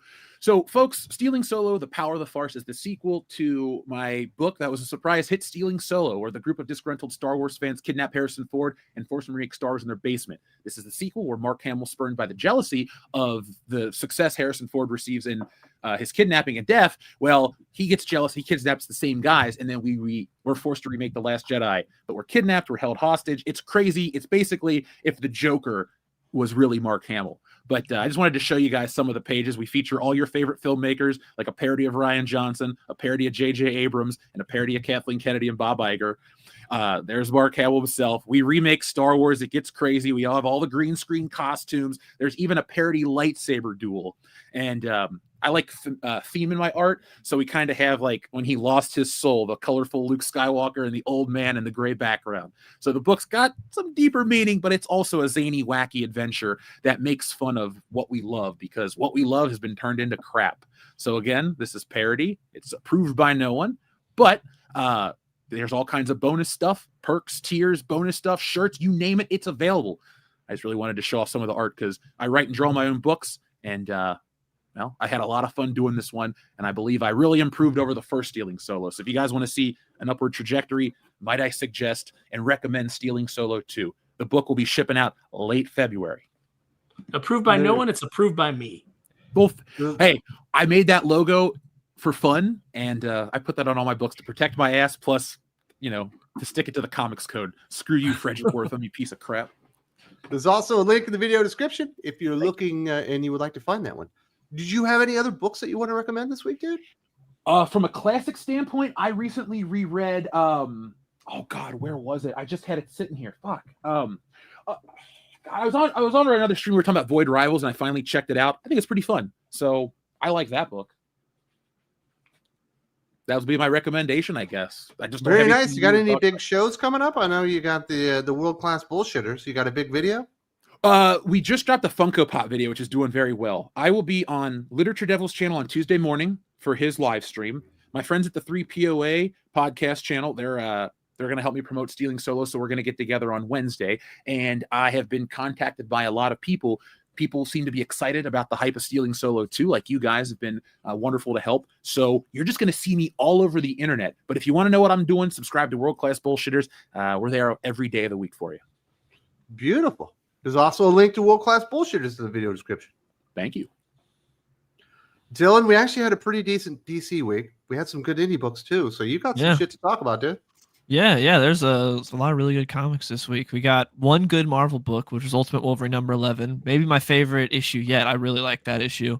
Batman Dark Patterns number 12. Dark Patterns just came to an end. It's really good. Batman Robin number 27 continues to be great. Aquaman number 11, tying into KO. Redcoat number 15, which sets up the new arc. This is very much a setup issue, but still worth reading. G.I. Joe Real American Hero number 322 came out, which is great. And then Blue Falcon and Dynamite number 3 was really good. Very nice. You got any big videos that you're putting out or just put out?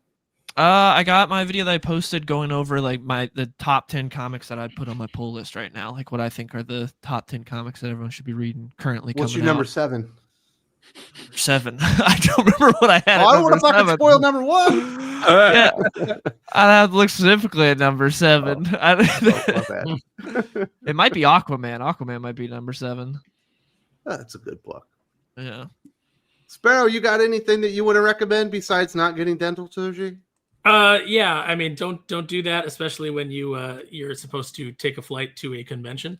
I feel really bad that I missed Fresno. I've got to make it up to the con, to the organizers somehow, and to anybody who wanted to come out and see me and hang out with Solani and I. So I feel really bad about that. Accordingly, because of everything that's been going on, I don't have any books to recommend this week. So I'm just going to throw it back again and recommend Stealing Solo, because I think Jeff is hilarious. And I like what he's doing. And I think he is a spectacular artist. He's got a really clean style that I absolutely love. And like Sully was pointing out, he moves the camera around in interesting ways. And Jeff, I love the fact that you kind of flipped the formula on its head for the second. In the first one, they kidnap Harrison Ford, and in the second one, they're kidnapped. So you kind of got the role reversal, which is something I always like to see in comics. It was a lot of fun to make, man. Thanks for all the kind words. No one's happier about this book though than me, because I get to do my dream thing, comics that people read, and it's a blast. So thank you. And I'm going to predict the future and say that retroactively, Sparrow's going to recommend G.I. Joe: Real American Hero this week. It's a lot of fun. Oh, I mean, it's always on my recommendation list. G.I. Joe is like my favorite thing right now. I'm buying all the classified figures. My Mad Marauders Sergeant Slaughter arrives today. It finally got down to like $20, and I was like, done.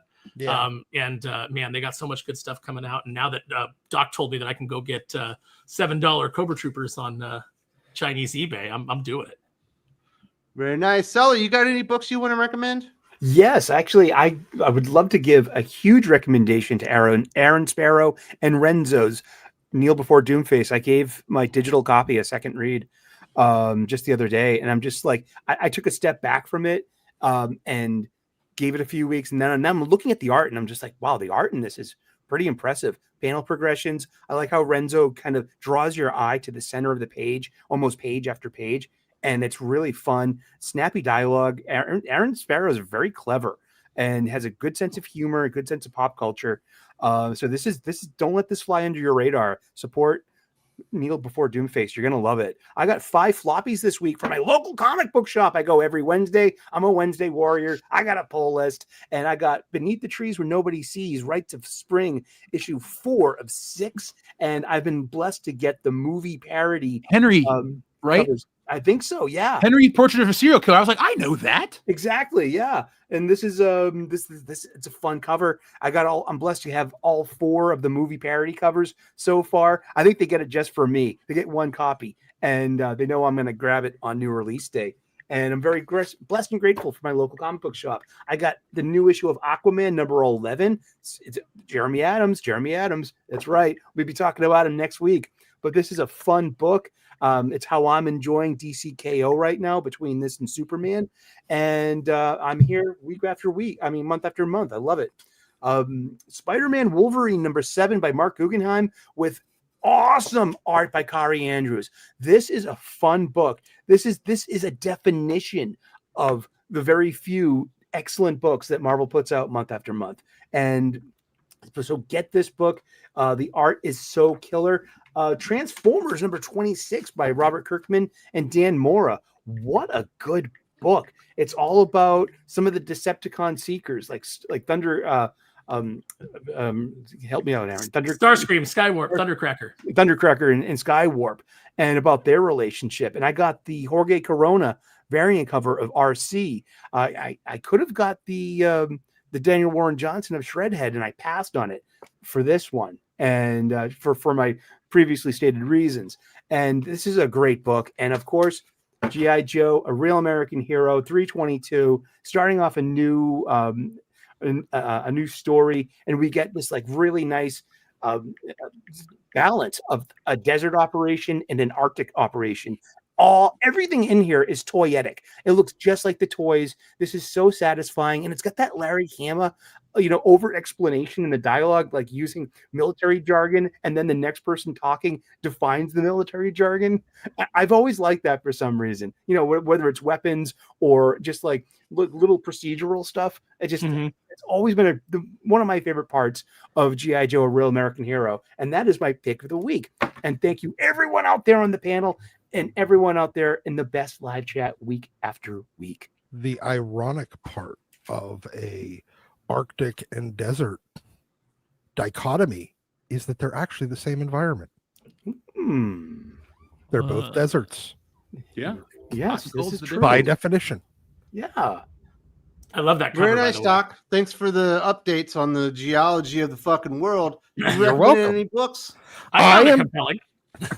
I am going to recommend that you all check out our review of Spider-Man Noir #2, especially if you are considering purchasing it before you waste money.